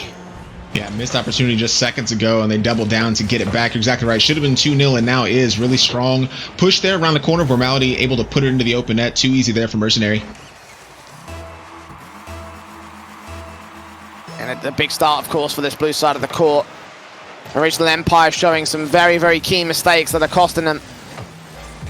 Now backed up to their half once again. It's JMB hunting for some sort of midfield control. No boost to do it with, though. The best he can do is challenge Vermality, and we got an easy challenge pod the second as well. They get pushed out by Welvin, so ALW is not allowed to make progress into the offensive, and he actually gets pushed back to the blue half. JMB has his boost pass off to Welvin, and a connection that just is not received by the second player. So outside that box, Mercenary will find their way out once again. It's just a little bit of pressure and small challenges here and there that allows Vermality to eventually clear out to the orange backboard. But Welvin is there to counteract him. Yeah, a lot of back and forth. Some opportunities, though, again, as Mercenary's been really aggressive attacking, but now we see could be an opportunity for original Empire to get back into a nice defensive effort there as the ball just kind of floated into midfield. Vermality gets there first over the top of King and now sends it back over with not a lot of defensive resources in place for them. Ball over the center is dangerous for ALW, and he's going to tap it directly into the net. Oh, calm as you like. Just went up immediately and just hit the slightest of touches to take it right over the top. Yeah, that's good stuff. From ALW, like that just got so efficient there, and of course sub from Formality, putting that ball in a position of its own right. So yeah, 3-0 for Mercenary. This is going real swimmingly for them, and again, it's semi-expected. But original Empire, unfortunately, have been unable to throw out much of an offensive of their own. A couple of clears come through and a bit of pressure into that blue half, but it is usually pretty easily dealt with here by the Mercenary camp. So Formality moves in. JMB just so far off that ball's pass, so Formality can come forward, beat him out. Has got Welvin there to respond to it, but ALW pushed out here to the midfield line. So attack does not continue here for the Mercenary camp. We'll force back a little bit, but no goals will come in for the original Empire side either. Yeah, the rotation for Mercenary has been so good, it almost feels like oh my goodness, what a save. It feels like they have an extra man on the field because there's always somebody there to come around and grab the ball, but that save right there just saved them from making this a completely insurmountable total. Really strong stop. We'll see if they can now capitalize with a goal of their own. ALW trying to get involved against Welvin. Great control, a great dribble, but it's too far wide. Didn't even need the save to come through from his teammate. As Welvin falls back, ALW will challenge off this sideboard onto the backboard of its own right. Welvin's going to get absolutely no contention on this ball. Got to leave it for JMB King instead. As Vermality's shot is registered, ALW will continue the pressure, and there's still a 3-0 deficit to make up at this stage. Like, Mercenary have dominated against the original Empire, and I don't really see much of a way that they'll be able to turn it around from here. Yeah, I don't either. It's been all Mercenary the entire time. Original Empire looking largely toothless and doing everything they can just to stay in this game defensively, but now trying to get a little bit of offensive pressure. Fantastic ball over the center and wobbling waffles directly into the net. That's what you wanted to see maybe a little bit earlier in the game. Not quite 31 seconds late, but a nice push here from King just past ALW, and just getting to the ball first right there in the center, and now maybe an opportunity. 30 seconds is not a lot of time, but Ooh, I don't know. It's not impossible, but against Mercenary, it's going to be very, very difficult. 30 seconds left on the clock. And JMB will try to find his way out against ALW. Good challenges are going to get missed out. Vormalit is also going to get, well, not quite beaten per se, but certainly looks a lot better in his previous challenges than that one. But all of them with pressure, 15 seconds to the clock. He's looking for some sort of way in. JMB is going to get missed out. He's touched that ball. He's put it right back in the back of his own head. 4-1 Mercenary going to have game one. Yeah, and you kind of saw it. Obviously, Mercenary in this position just trying to play a little bit more defensively, and it's Original Empire chasing the goals and just get caught out a little bit there with a just slow ball just right out of the way of touch. And so, yeah, I think we kind of knew from the offing that Mercenary was going to be able to come away with this original one just from the opening goal, I guess, that they were going to be in control of this game. So, not the greatest start to the series here for Original Empire, but definitely an opportunity to come back in that second game. Mercenary looking very, very strong, though. Very strong. Yeah, and not even sort of like a strong sort of like a strong sort of showing against a strong opponent. It looked so one-sided. That was just incredible stuff there for Mercenary and Original Empire. They're gonna have to take this next 60 seconds to formulate a response. They may well sub in Master Spatch, who I believe is their sub at the moment. Mercenary have no reason to make any sort of subs at this stage because they're just having a simple time. But this OG squad, it has a lot of work to do against a team like Mercenary. Like, they just got taken to school, I feel like, in this pitch, you know? Yeah, just probably a beat or two behind on every single play. Just weren't able to, like I said, ALW and Morality made it feel like they had a third member on the field because of their rotations, able to get into good positions and completely play the ball. They kept the ball completely in the orange half of the field the entire game for the most part. And yeah, just a comprehensive performance for them in this first round. So we'll see if Original Empire, maybe they do want to make a save and they can come back into this. Obviously, they didn't get to the semifinal for no reason and took some scalps along the way. So an opportunity for them to turn things around in the second match, or, you know, a chance for Mercenary just to punch their ticket into the finals. Yeah, and I mean, they're only one game away from doing it right here. Original Empire may well concede that game as well if they're not careful. Mercenary are in the driver's seat. And we'll see whether or not they will continue of their own here. Original Empire putting their 3 players on pitch. I don't know why that's a thing. There you go. That's much better. No, they're still very confused about who's going to join, guys. Please. Okay. Right. Order has been restored in the server. Mercenary are on the early attack, though. Look at ALW. He's going to get the complete opening goal. 10 seconds in, capitalizing on the disarray of Original Empire. And the first scored by Mercenary again. Yeah, that was kind of all over the place there early on, but Mercenary not too bothered, just scooting right past the now, you know, vacant defenders and able to get an early goal 10 seconds in, and this is not the start that Original Empire wanted, especially in a series they're trying to climb back into. JMB into the midfield. ALW will contest. Vormalit with control off the backboard, play in for ALW into the corner. JMB going to contest it. The ball gets played back off to the blue half. Vormalit will be there. Sideboard touch. Second player is here in Master Spatch, but he won't be able to get much out of this one. It's just Vormalit just being pushed out to the midfield line. They're going to try and continue the aggression coming in. Plays out, Master. Make something happen there. Well, you're right. Master Spatch, the substitute coming in, gets instruction there, and they may be able to take this back around, but ALW is going to pick it up in midfield and send it right back into the center. I like the substitution idea. We'll see if it pans out for them. Now, interesting, Waffles was their highest scorer in the last game, so swapping out maybe for a synergy aspect. Interesting that we take out Waffles. He's been doing so well. It's he or she. ALW. The backboard trying to set this up again. He'll demo out one. JMB king off the backboard. Vormalit is going to try and challenge him. ALW is left to hold the defense. There's a bit more of contention held by Original Empire. You know, the defensive looks more confident. It's a bit more of a back and forth between both the red and the orange and the blue halves. As ALW moves forward here against JMB, beats him to the ball and gets a 2-0 on the board for Mercenary. Yeah, obviously, despite that goal, I think you were exactly right. It's starting to look a little bit more even, but ultimately, ALW and Mercenary just looking for their opportunity and finding it there, going up 2-0, second game of the series. Yeah, 3:30 to the clock. Still time for Original Empire to turn this around, but Mercenary are in full control at this stage. Master Spatch comes in. ALW off the sideboard bounce. Vormalit is going to make his way out. It's JMB. to the corner. 100 boost picked up. Master Spatch off the corner bounce. That is dangerously close, but it will still be ALW there with a save. JMB going to try and contest it as Master Spatch tries to find some sort of way to contribute to this offensive. Unfortunately, he won't find one. He will try and keep it going from that corner board, but pushed out by ALW. Normality push it into the center line. ALW will come forward with the shot, but JMB is having none of it.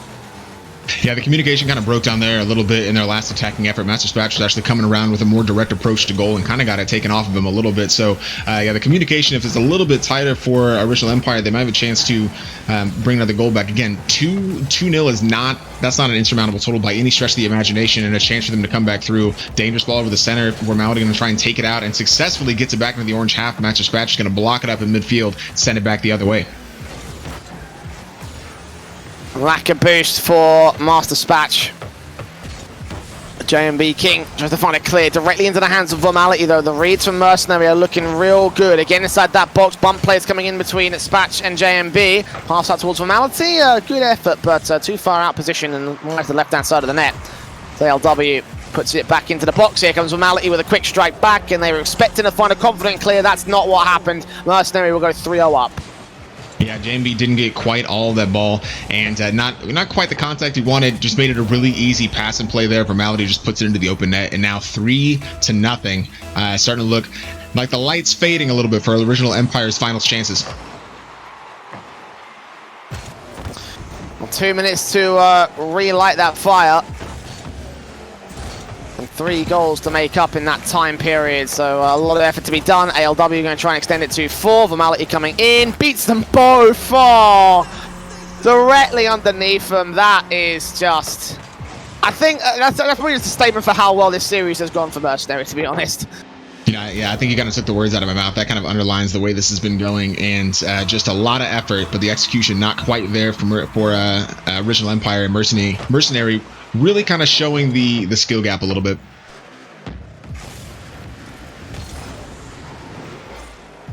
ALW into the corner will just continue to challenge. JMB will try sending this up inside that box. It's taken out by Formality. Play it off to the left-hand side. ALW taking in against JMB. And just so little time to recover this scoreline, like there's just, I don't even know if it's possible at this stage for Original Empire, especially with the way that Mercenary are playing. Like, yeah, they're getting a bit of pressure, but it's the same issue as they had in game 1. Like, although it did look a bit more confident on the offensive, right now things are just kind of slowing down a little bit, and they're unable to find any real striking potential. Yeah, the other difference you see is that generally speaking, obviously a wayward pass there from Mercenary, but generally speaking, Mercenary, when they have their chances, they take those chances, where on the other side, there's some, kind of slightly wide shots and post hits there from Original Empire once they finally do have the opportunities. And so just haven't quite been able to be as efficient in front of the goal, and I think it's kind of cost them. Yeah, time is short. 10 seconds of goal if they want to turn this back to an even standing, and I just don't see it happening. ALW to Formality, looking for his second touch off the bat ball, be unable to make it happen though, as Master Spatch puts it out. ALW again to the center line to try to look for that receive. There's Formality lacking in boost, still controls that ball, got a flip reset opportunity. ALW coming in with a good shot off. It's going to be taken away by JMB King. Push back over to the blue side offensive, but with 15 seconds to go, they're going to score this goal right here. They're going to score 3 kickoffs. It's mathematically impossible from here. Final countdown ensues. A Mercenary, a 4-0 dominating game 2. Going to turtle their way to victory, it seems, as they dominate against the Original Empire. Mercenary with a simple series, a 2-0 fashion. Yeah, it never really looks close there. All credit to Original Empire for making it this far, but ultimately Mercenary kind of stamping their authority on that game and just the dominance. Really, really strong performance from them. And yeah, I think if you're on the other side of the bracket looking at this team, you're a little terrified. But, Wiren and who we got over there? And Impulse, both solid teams as well. So all to play for here in the second semifinals. We get ready for these finals shortly. Excited for that. Yeah, absolutely. But yeah, just all credit. Mercenary looking really, really good. And I mean, you can see on there that some grand champs from a couple seasons ago, and definitely shown it there. A lot of skill, a lot of communication, a lot of team play across the center. And my favorite thing is just those dink balls, square balls across the face, and then somebody able to get a quick touch through. The defense just does not have answers, scrambling, trying to find a way to get the ball out. So really impressive performance from them. Indeed, but for them, I got to wait for a little bit until they actually get themselves into the next match of the grand finals. Are waiting for the mercenary camp. We're going to be jumping on to YRN versus Impulse Esports in a short couple of moments' time, so don't go anywhere. Back after this short break with our second semi-final. Oh, all right. We're already going directly back in. These kids are quick. Join the game so fast. We're going to get you right back in with our second semi-final match, Impulse Esports against YRN. Yeah, YRN out in the blue side, Impulse on the orange half of the field. It's early plays out for the YRN camp as they're on the defensive line as Vicjo passing to Danilo. It's Flig there with control off the corner board. The defensive tries to hold out for the moment here for the Impulse camp. Nitro Ninja flick up, trying to beat out one. A little bit early on that flick though, so Vicjo can get it away and fligged to the corner now against Nitro Ninja. It should be contested by both these players. Bounced out again against one of the offending YRN players. It continues to press up, but Impulse are doing well enough to try and hold off against that pressure. Yeah, a little dodgy early on, tripping over themselves, trying to get the ball at the corner, but now in an attacking set, Danilo able to knock the ball right to the side, and that could have been a really strong start for Impulse, but now as the ball goes back into their half, they are trying to get back into a defensive position. Nice 50-50, still puts the ball in a relatively dangerous area, now Vic's trying to push it back inside. Doesn't get there in time, as Daniel said. Off the corner for the moment. Nitro Ninja will contest. Ouch. Oh, but Vic. That is like such a tight angle to punish as well. Like usually if you see two players spread apart, that's when you go for that kind of a challenge. But the fact that they were so close to each other, Flig was going to go take that ball. And Vicjo just like, no. First on the board for YRN. Inch perfect timing there for Vicjo, and you're exactly right. Such a tight angle, able to slot it directly through for their initial goal, and yeah, let's see if Impulse can hit it back. Down low to the box here. Flig is going to try contest. It will be the sideboard contention as Vicjo tries to make his way out. 31 points to boost. Down low will still get his touch out and try and hold off on the defense. 3.5 minutes to go. It is the opener for YRN. Vicjo going to contest, and Danilo will move in to try hold the defensive. And a couple of these attacks coming in from the opposition side will leave Impulse with some relatively open nets, but unable to get the amount of control they need to punish it. YRN are so quick to the rotation, and eventually they will find their way in with a second. Yeah, and I think that all kind of started the play from the back. Danilo able to get the reflection off the backboard to send it a little bit further back down, and Vicjo just the touch in the air, able to take it right away from the defender, and nice slot into the net. Too easy for YRN.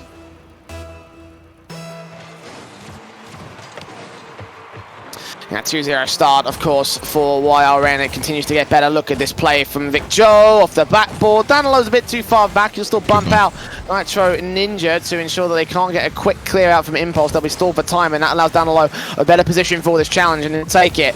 Fligged towards Nitro Ninja again. A good challenge again from the YRN camp as Vicjo is going to be that main man. It's a pass out from Danilo right into the hands of Flig, though.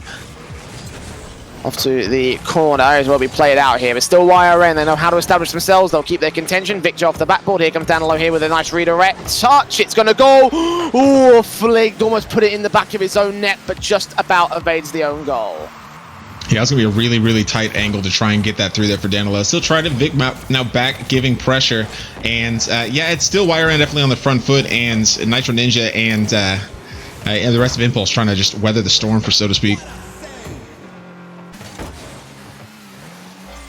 2 minutes 15, Nitro Ninja flicked up here with contention. Good play from Danilo. Vicjo's lurking in the box, does not even need a touch. We'll just guide it into the back of the orange net. 3-0 for YRN, and it continues to get better and better. Yeah, and just how closely things can change. You saw Flig go up for that ball, and just Danilo able to get to it a second faster. And, you know, Flig gets there first and he goes the other direction. I'm fully convinced they're able to pull a goal back, but again, just getting into the air, getting those aerials up faster. Danilo able to make him pay and gets it in for 3-0.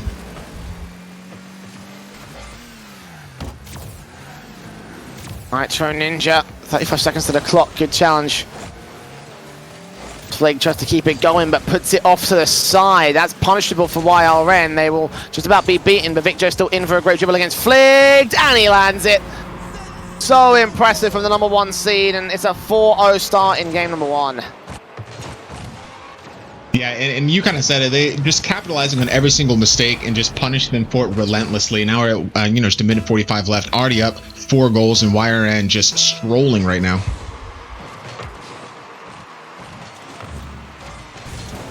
Play in from Danilo off the backboard. Here comes Vic Joe off the backboard of his own right. Fligged will fall back. 16 points of boost for him. Nitro Ninja's got to be the man to come forward, and he will be able to do so. Danilo inside that box, and Ninja just can't seem to get his shot on. Fligged out of the position, outside that box. Vic Joe again. Lots of boost here to try and control it. Try and find his way onto position. It's 3 goals for him already, looking for his 4th and a 5th overall for YRN. As he controls out here to the sideboard bounce, it will be Impulse challenging on from that corner. 100 boost picked up. Danilo will fall back. Boost recovered. Backboard play. Danilo almost put it into his own net, but he just put it wide enough. Yeah, not sure exactly what he was thinking there, but able to get it away regardless, and to get away with one. Obviously, with the scoreline, you're not going to be too concerned, but at the same time, ooh, and a goal line save from Vic. Oh my God, how, dude? That's awesome. And it will continue to haunt the Impulse side as they are yet to score still, with more pressure coming in from YRN. They will get their 5th on the board. This is decimation in a way that I didn't think we'd see even after that first semi-final today. Yeah, certainly not in a semi-final, much less 2, but yeah, they're just making it look so easy. Finding the gaps and just being, you know, just another beat or 2 faster than the opposition to get into those balls, especially in defensive situations. Vic Joe challenge up from the ceiling. Danilo here to try and dunk it down. We'll take it high off the crossbar. That might lead to an attack that may lead to their goal at long last. Vic Joe's already back in the back line. Fleet's going to get bumped, and that allows the challenge to push it out of the way. So it doesn't even look like Impulse will get away with a consolation prize. Just 10 seconds on the board. Vic Joe, backboard into Danilo. Right again, 6 seconds, and the countdown just continues. This game looks to be done as we see game 1 go the way of YRN. And again, such dominant fashion to do so as well. Yeah, it wasn't, it never looked close, honestly, from at any stage of the game whatsoever. YRN looking really good there. And yeah, just it seems like everything they're trying is just coming off. Even in situations where they both go up for an aerial to commit on the goal, they're still able to get back in time to deny Impulse from getting even anything on the board. So, yeah, just really impressive play from them. And Impulse definitely have the work cut out for them. Yeah, it's going to be hard. It's going to be real hard for them. I don't even know if there's a possibility that Impulse will be able to come back into it. Like, they've just been so shell-shocked by that opening game. Like, you know, as I mentioned before, you know, it's like some of those, it's one of those situations where it's like, you know, you have to sort of consider game 1 as a burner game and try and work your way in from game 2 onwards. But, you know, with such a dominant scoreline, like, at that point, like, can you really consider this a burner in your heart of hearts? You know, you've really just looked at this, just been absolutely, you know, again, taken to school. And I don't even know like how you're able to, what you're able to read from that game to turn it around, because there were just so many big things coming out from YRN that, you know, I don't know if it's even possible to counter them at this stage. Yeah, that is very true. Able to keep up quite a bit of pressure and Impulse, even when they were able to kind of get the ball out, still struggled in midfield. And, you know, getting through all of that, the contact on some of the balls just not exactly there, a couple of whiffs, so just tightening up the mechanics a little bit might help them in this next game. But YRN are just buzzing right now and looking to keep up the momentum as we go into the second game of what could be, you know, the end of the series that sends them into the finals. But all to play for Impulse. 5 minutes to the clock. Let's see if they can do it. It's fligged. 100 points of boost already out the midfield. Good flick against Vic Joe, but that's going to go way too far wide. And both players will commit to the defensive, keeping it as far away from that net as they feasibly can. Vic Joe using all of his boost to set this up inside the orange half. It's fligged now with control. Missing out that 100 in the corner. Danilo could utilize that. Nitro against Vic here again off the backboard. Danilo can't really find his way on for a shot. He will come out of that midfield to look for one at a long range position off the crossbar. And Nitro Ninja will disrupt that ball's pass. There's no way that YRN can utilize that position. No way they can get themselves a goal in the first 40 seconds of this game. It will be YRN with no early goal against Impulse. The same could also be said about Impulse though. So a little bit more tentative coming in from that blue side of the core. Not the same can be said for Impulse or the same. It seemed like a full 30 seconds for Nitro Ninja to be able to get boost back. After Danilo took that boost in the corner, he wasn't really able to get reset, and so then wasn't able to get the ball out. Once he got out of possession, it got picked off him again, and now you see, oh my goodness, that's difficult. Yeah, just another defensive mistake, not quite able to get the kind of purchase on the ball. He wanted to clear it out of the corner, and Vic Joe just waits, takes full advantage. Yeah. That's a clinical finish. Yeah, first to the board of YRN, as you would expect at some point. An impulse. They'll let the pain and suffering begin, I feel like, here for that orange half. Fligged will set up Nitro Ninja for a clear downfield into the corner. Play off of the ceiling. Bounce down close to the net, but bouncing off the post as well. So no goal to be scored. Vic Joe. And the boost picked up. Fligged gonna make his way in alongside Nitro Ninja. No points of boost there for him. Pass out towards Fligged. Oh, I can't believe that. Literally perfect. Point blank in front of the net, but no goal. Yeah, just mistimed it, went a little early and then pushed it right into the corner and wasn't in a spot to get it. But like those are the chances that you have to be able to capitalize on against, especially against a team like YRN who have been just making you pay for every single mistake. So, and now they're back once again trying to get the ball across the center. Danilo with an opportunity to take this shot and does, but gets away. Nitro Ninja clears it momentarily all the way back up as Vicjo to put it back into the mix and do the defensive effort, have enough. Could be a breakaway goal here. Flack looking for the boost, maybe able to send it, and finally an equalizing goal here for Impulse, their first of the series. Yeah, even out 1-1.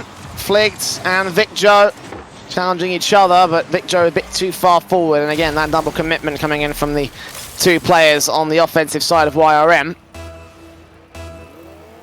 And 1-1 on the board now. Chance available for Impulse as they have already made an 100% increase of their goals from the last game at this moment. Fligged and Nitro make their way into the offensive line once again. Going to try to keep that pressure going. Going to try to keep that hurt felt by the YRN side. It's off to that corner. And Nitro Ninja bouncing off the backboard and towards Flick there for the quick attack. Danilo there with a simple save of his own right. Vic Joe with control, but not going to go so much further with it. It's going to be quickly returned by the Impulse side as they just basically have not left this blue half since that last kickoff.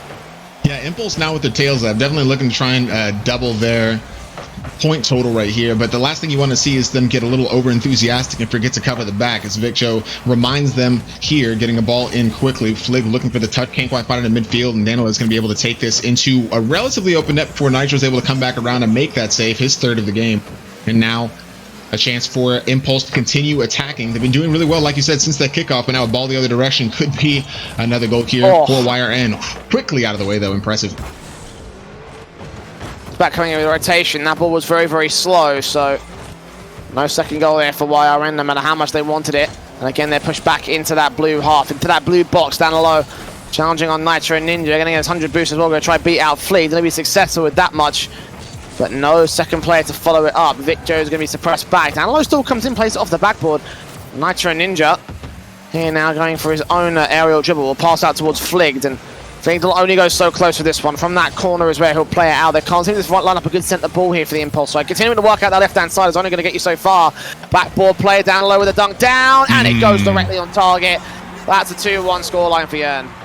Yeah, Flig tried to steal the blue side corner boost before he came all the way back around, and I think that timing right there is what kept him from being able to get in front of this ball a little bit faster, and just trying to get back into the rotation. I'm sure, I don't know if he didn't have boost to try and get back and wanted to take that boost in order to be able to get there, but yeah, just a little bit slow, and now they're back down a goal, but they've already shown they can score this game, so hoping to get something else out of this last 60 seconds.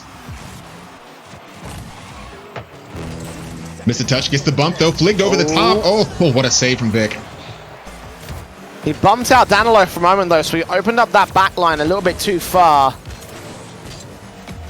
50 seconds to the clock at this moment, and the pressure again is mounting up for the Impulse camper. Play out from Vicjo will be denied all the same. This ball up again off the backboard, pinching off the ceiling crease, and almost went directly down in front into the net, but Flames and Nitro Ninja will continue their pressure, continue to try and find that goal that they need to. They've got all the cards in their hands, but Vicjo looks to take some away. Plays a good ball on towards the orange box. Now off the sideboard, Nitro Ninja making his way in. Great control of his own over. Vicjo is going to block it off at that box line, try and stall for some time as well. They're still in the lead. You can keep this going out so the ball can hit the floor in 0 seconds. They will have themselves a game and a series for YRN. Final countdown comes up. The ball also goes up as Nitro Ninja looks for control. One final counter-attack opportunity off the ceiling is where this ball will be played off to the right-hand side of the field. Flick now in against Vicjo, but couldn't maintain his control. So 2-1 in this game, 2-0 for YRN as they make their way into the grand finals. They will be the opponents of Mercenary Esports.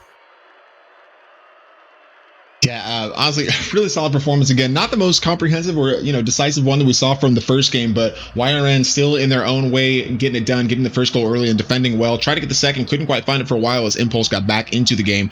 But yeah, just once they got their second goal, closing out the game expertly and defending really well. You saw Vic just trying to keep it into the corner there on that last little segment, and yeah, just an impressive performance in kind of two different ways, I guess, from YRN, in that first one's so dominant with their technical skill and scoring and impressive defensive efforts, but then on the other side of it, just having to kind of hold out and grind for the win. So really impressive series for YRN, and man, these finals are going to be amazing. Indeed, they will. YRN taking on Mercenary, two very dominant teams in their semi-finals, and we'll find out who's going to dominate who, if they even dominate at all after this short break. Don't go anywhere. It's our grand finals of the CGL to Rocket League 2 vs 2. And Crush it. It was quick though. They started. We had no idea they're going to join the game so quickly. So apologize for that if you guys were trying to get some snacks before the timer ended. But we are playing. This is our final. YRN in blue, Mercenary Esports in orange, and off to a quick start as Vermality will be, dispossessed in the most violent way possible. Jay, take it away. What can we expect from these teams, you think?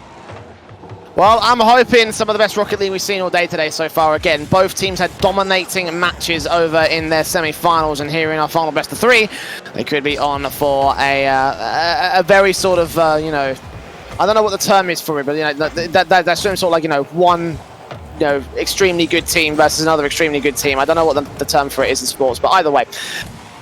El Clasico is the name of it. Yeah, El Clasico is the name of it. So let's see whether or not this will end up being the case here between YRN and Mercenary. It's a very early contact plays between both of the two teams as they try and feel each other out.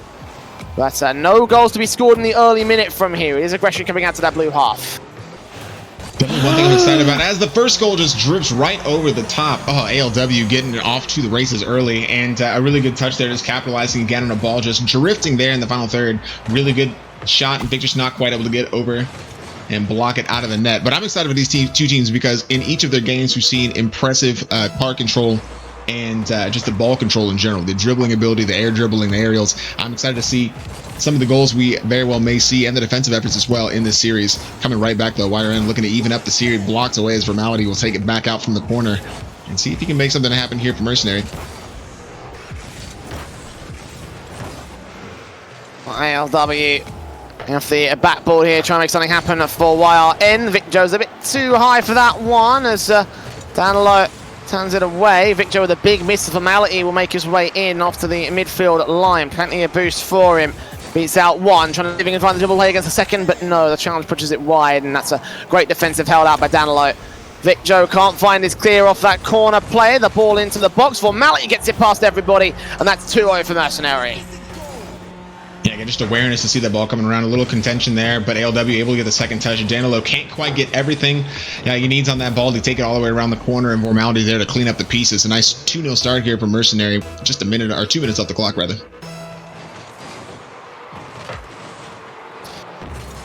3 minutes to the clock at this moment.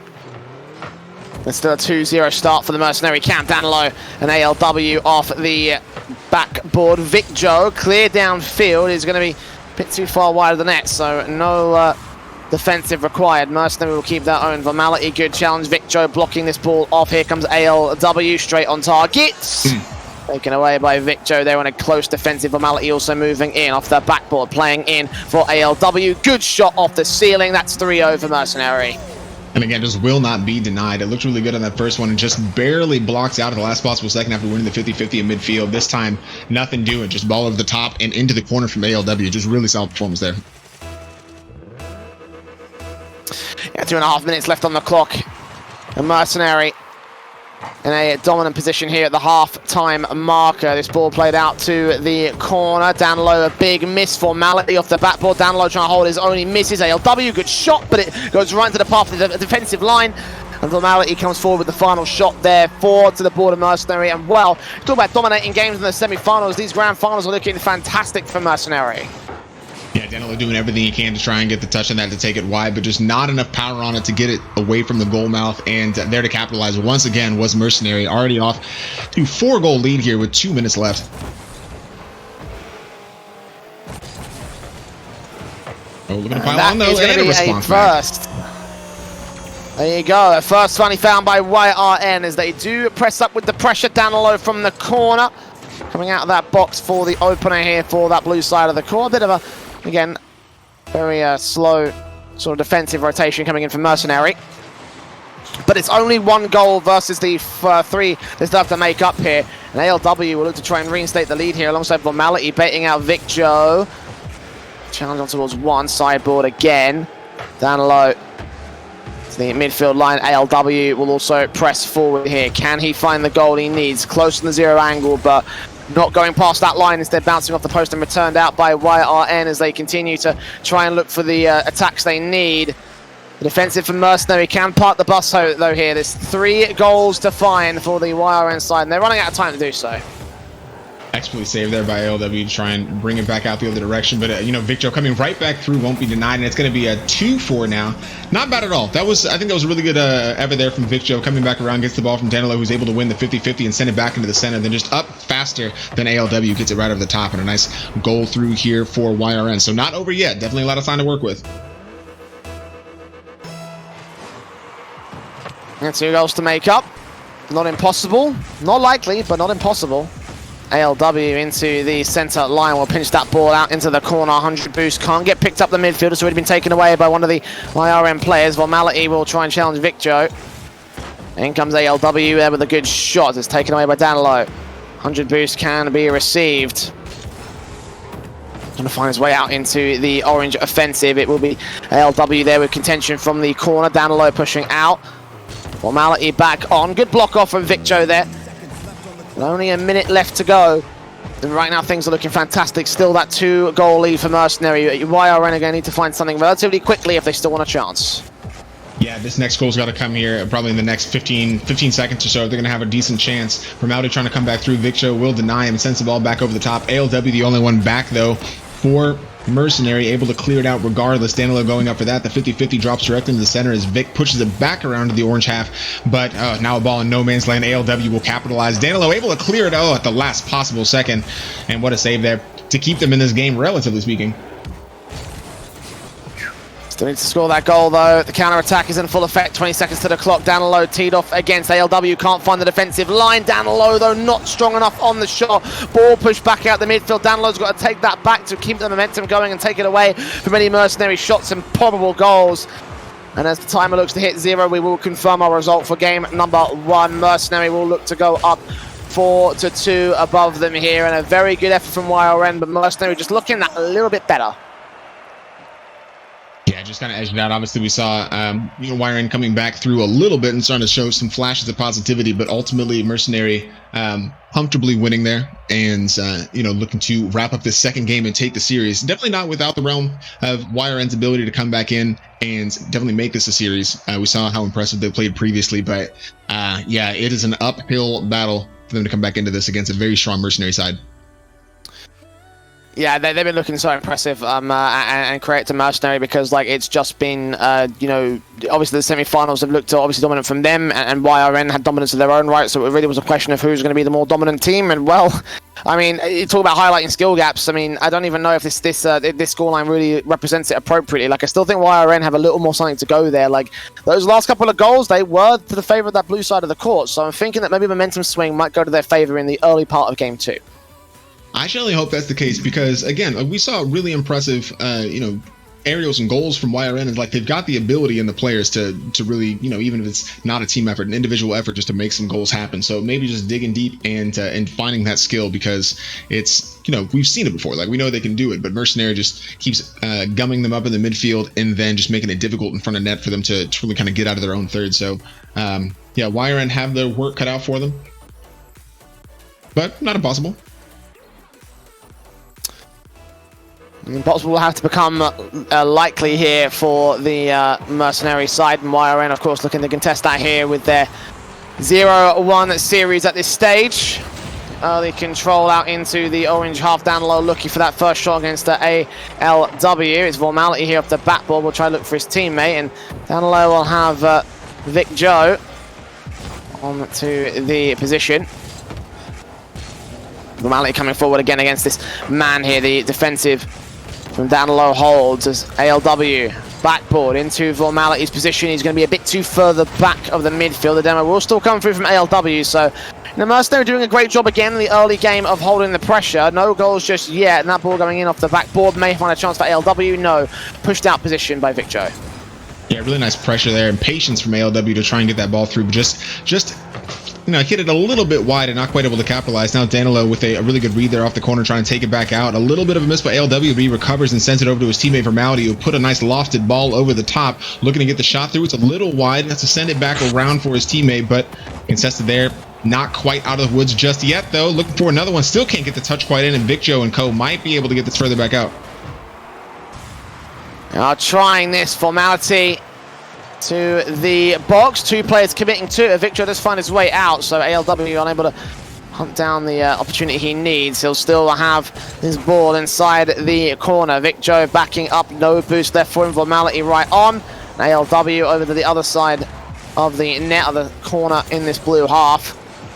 His way back out from Vicjo. Formality coming in with a good shot. Second touch will not be received on the cornerboard play. ALW will come forward, try to find a redirection, but it's all very inaccurate right now for Mercenary, and that's partially down to YRN's defensive being good, but also the fact that their setups aren't looking nearly as confident here. Yeah, I would completely agree. Definitely sloppier play from Mercenary than we've seen previously, so kind of surprised that they're not able to kind of get the contact in the ball that you'd expect, and it's been a really good start here. But yeah, just expecting more clinical finishes. They've definitely had the opportunities, but yet another one goes wide there. ALW looks for another opportunity and just blocked out wide. It looks like YRN, like we said, needs to dig deep to find this, and their defensive efforts showing that, you know, they came to play in this game. Well, a couple of slow balls there from Mercenary, therefore. A couple of easy saves there for the YRN camp. 2.5 minutes to go to the clock, and we're still all zeroed out. ALW will find his way downfield. Danilo going to try pass off to Vicjo. Place that into the corner. 50 points of boost. He can't go much further than that. Danilo will press up again. Formality, good shot. Good challenge off the backboard. Here comes ALW. Just denied by Danilo. A great setup again for Mercenary. Again pushed off the backboard, a bit too much behind it, and a sigh of relief can be breathed. But a YRN camp as they just keep us at the even standing. The pressure still coming through, though. They can't quite make good on it this time. Oh, there have been entirely too many tantalizing balls across the face of goal, and Mercenary has not been able to put them away. Definitely keeping YRN in this game, and you know they look like they may be able to get a goal back, but God, the pressure just keeps coming from Mercenary.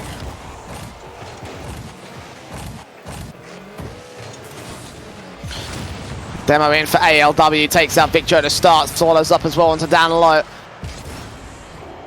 Taking them both out at this stage, gets some offensive going, but if anything else, then in the orange half, that's all that's going to do is just force them to rotate back quicker. Danilo beats out one, not the second.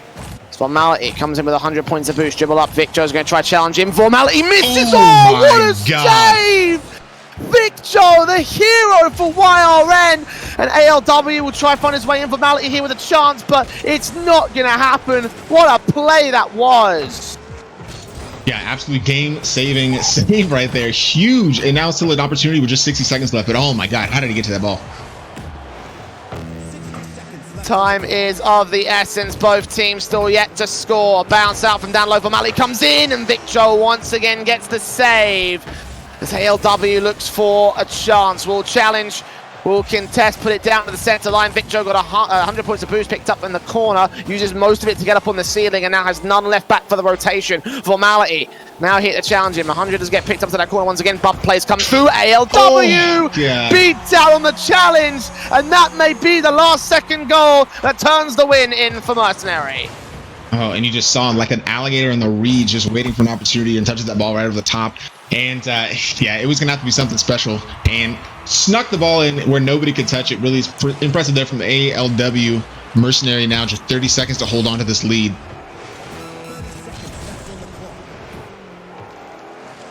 Vicjo has contention. Formality will challenge, put that one up, look for his second touch. It will be Danilo to take it away. Vicjo lacking in boost. Will pick up that 100 again, try to look for a way back out, but they need to find a clear and a goal, and the pass between ALW and Formality will just deny all of that.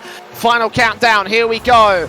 YRN in dire straits at this moment with the ball being played off the backboard. ALW can't quite find his goal, and Vic Joe still with control at the ball, just barely knocks off the floor. Rolls down there, and Mercenary will have the series and have the tournament here. 2-0 above YRN, and quite an impressive performance to do so. Yeah, and again, oh man, YRN came so close and had so many opportunities, just couldn't quite put it away. But Mercenary just absolutely showing whether the better side here, top to bottom, front to back, comprehensive performance from them, and I think they deserve the championship. Yeah, I mean, you know, Mercenary had a fantastic run over the course of this bracket. I mean, obviously they had a majority of their 2-0s coming into the second seed, and you know, against YRN, they were always going to be a tough opponent, but like, especially in game one, Mercenary made it look real easy. So credit to them, they played amazingly, and they played to the point where, obviously, as you mentioned, they are going to be the team that take the championship this week. Brilliant stuff all in all. You know, Mercenary, it was so well played, so well played. Yeah. And honestly, this whole tournament really enjoyed a lot of the Rocket League action. It's probably one of the first tournaments I've been in that I'm like, where are the games? Let's get some more games on here. I just want to keep seeing this 2v2 Rocket League. Has been a lot of fun, and especially if the teams are playing like this, just really impressive all the way around. But yeah, congratulations to Mercenary for the inaugural championship of our Rocket League 2v2. Ideally, we'll be able to bring in some more Rocket League action in the next couple weeks here. Ideally. Yep. Yeah, when's our 3v3 coming up? We got our tournament organizer Matt Whittycalf in the background who kind of put all this together. So definitely a big shout out to him for organizing all the teams, letting us know which games were on the way. Been really helpful. When's our 3v3 coming up? It is August 2nd. August 2nd, $150 Rocket League 3v3. So let's build off of this. Get ready for that. If you were in this tournament, find that third teammate and sign up for that one, because we're going to keep it rolling.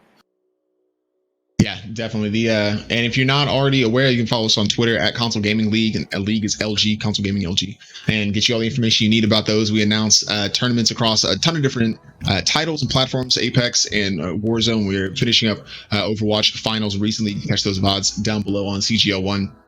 But yeah, if you join the Discord, you can find out when we have our tournaments coming through. There's a lot of exciting things coming, including Halo on the horizon. And if you go to our Twitter, you'll see the stream schedule on the way. But lots of tournaments coming up over the next couple months. So definitely make sure you're clued in, and you can join those for some exciting dollars. All of our tournaments are free to enter. So just find a couple friends, have some fun, some community tournaments. We'd love to have you out. And, we love being here and producing and casting for you. So Jay, you've been fantastic, man. The play-by-play was spectacular. And yeah, perfect way to accompany some solid Rocket League. Thank you very much. It was my honor. Again, as I mentioned at the start of the show, I was kind of dragged into this super last second. Shout out to Digital Bacon and for that. Murdered it. Let's go. Crushed it, man. Crushed it. Yeah, shout out to Bacon for pinning that with me. But regardless, it has been a fantastic time, and it was it was a really good tournament. I had a lot of fun. Spectacular, man. And we love it. And definitely love to have you back for subsequent tournaments. But I think that'll just about do it for us. Again, congratulations to Mercenary. If you missed any of the tournament, obviously the VOD will be right below, and you can check all of that good stuff out after about like the 25-minute mark. A little bit of a slow start, but we got it going and we made it work. So nothing too wrong there. But that should do it for us. Again, all thanks to Matt, to the teams, Mercenary especially, to Jay. I'm Sultan Pepper, and yeah, we'll see you guys next time.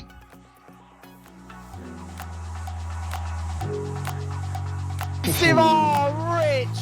Perfect chance for a double tap. He couldn't complete the whole thing. That redirect will go better though. And double commit to be back within one.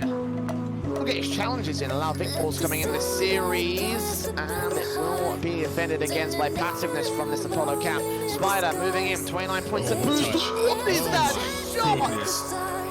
What is that shot, Spider? Balls coming into the series. Really impressive shot that tied up.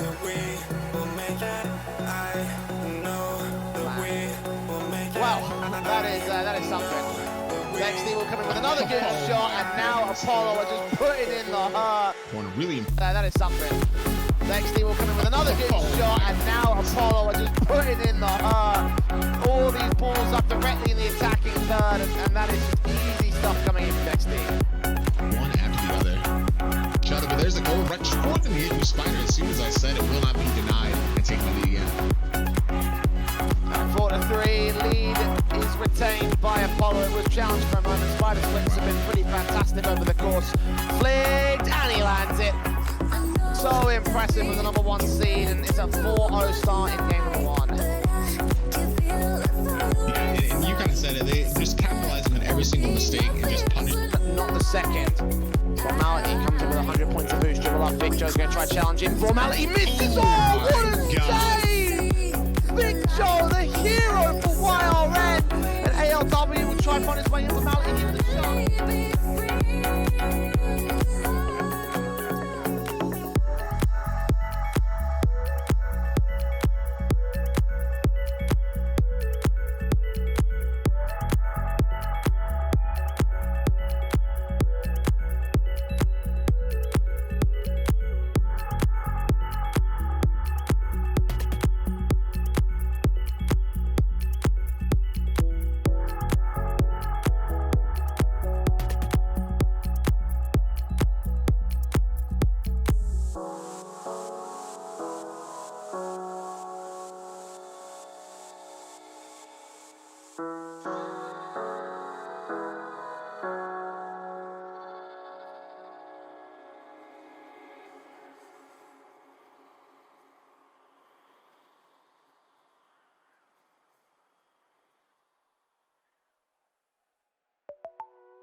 Your lips are stained with fiction.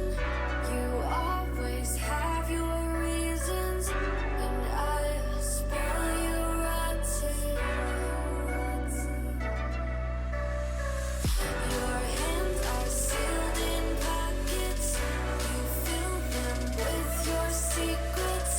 To you, I am nothing. I am.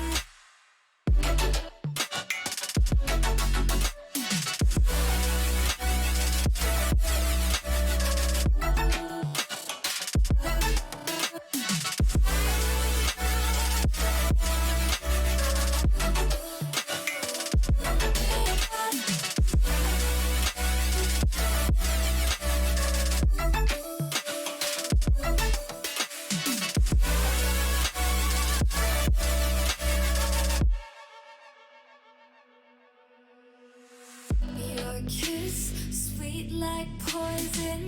You know you make me reckless.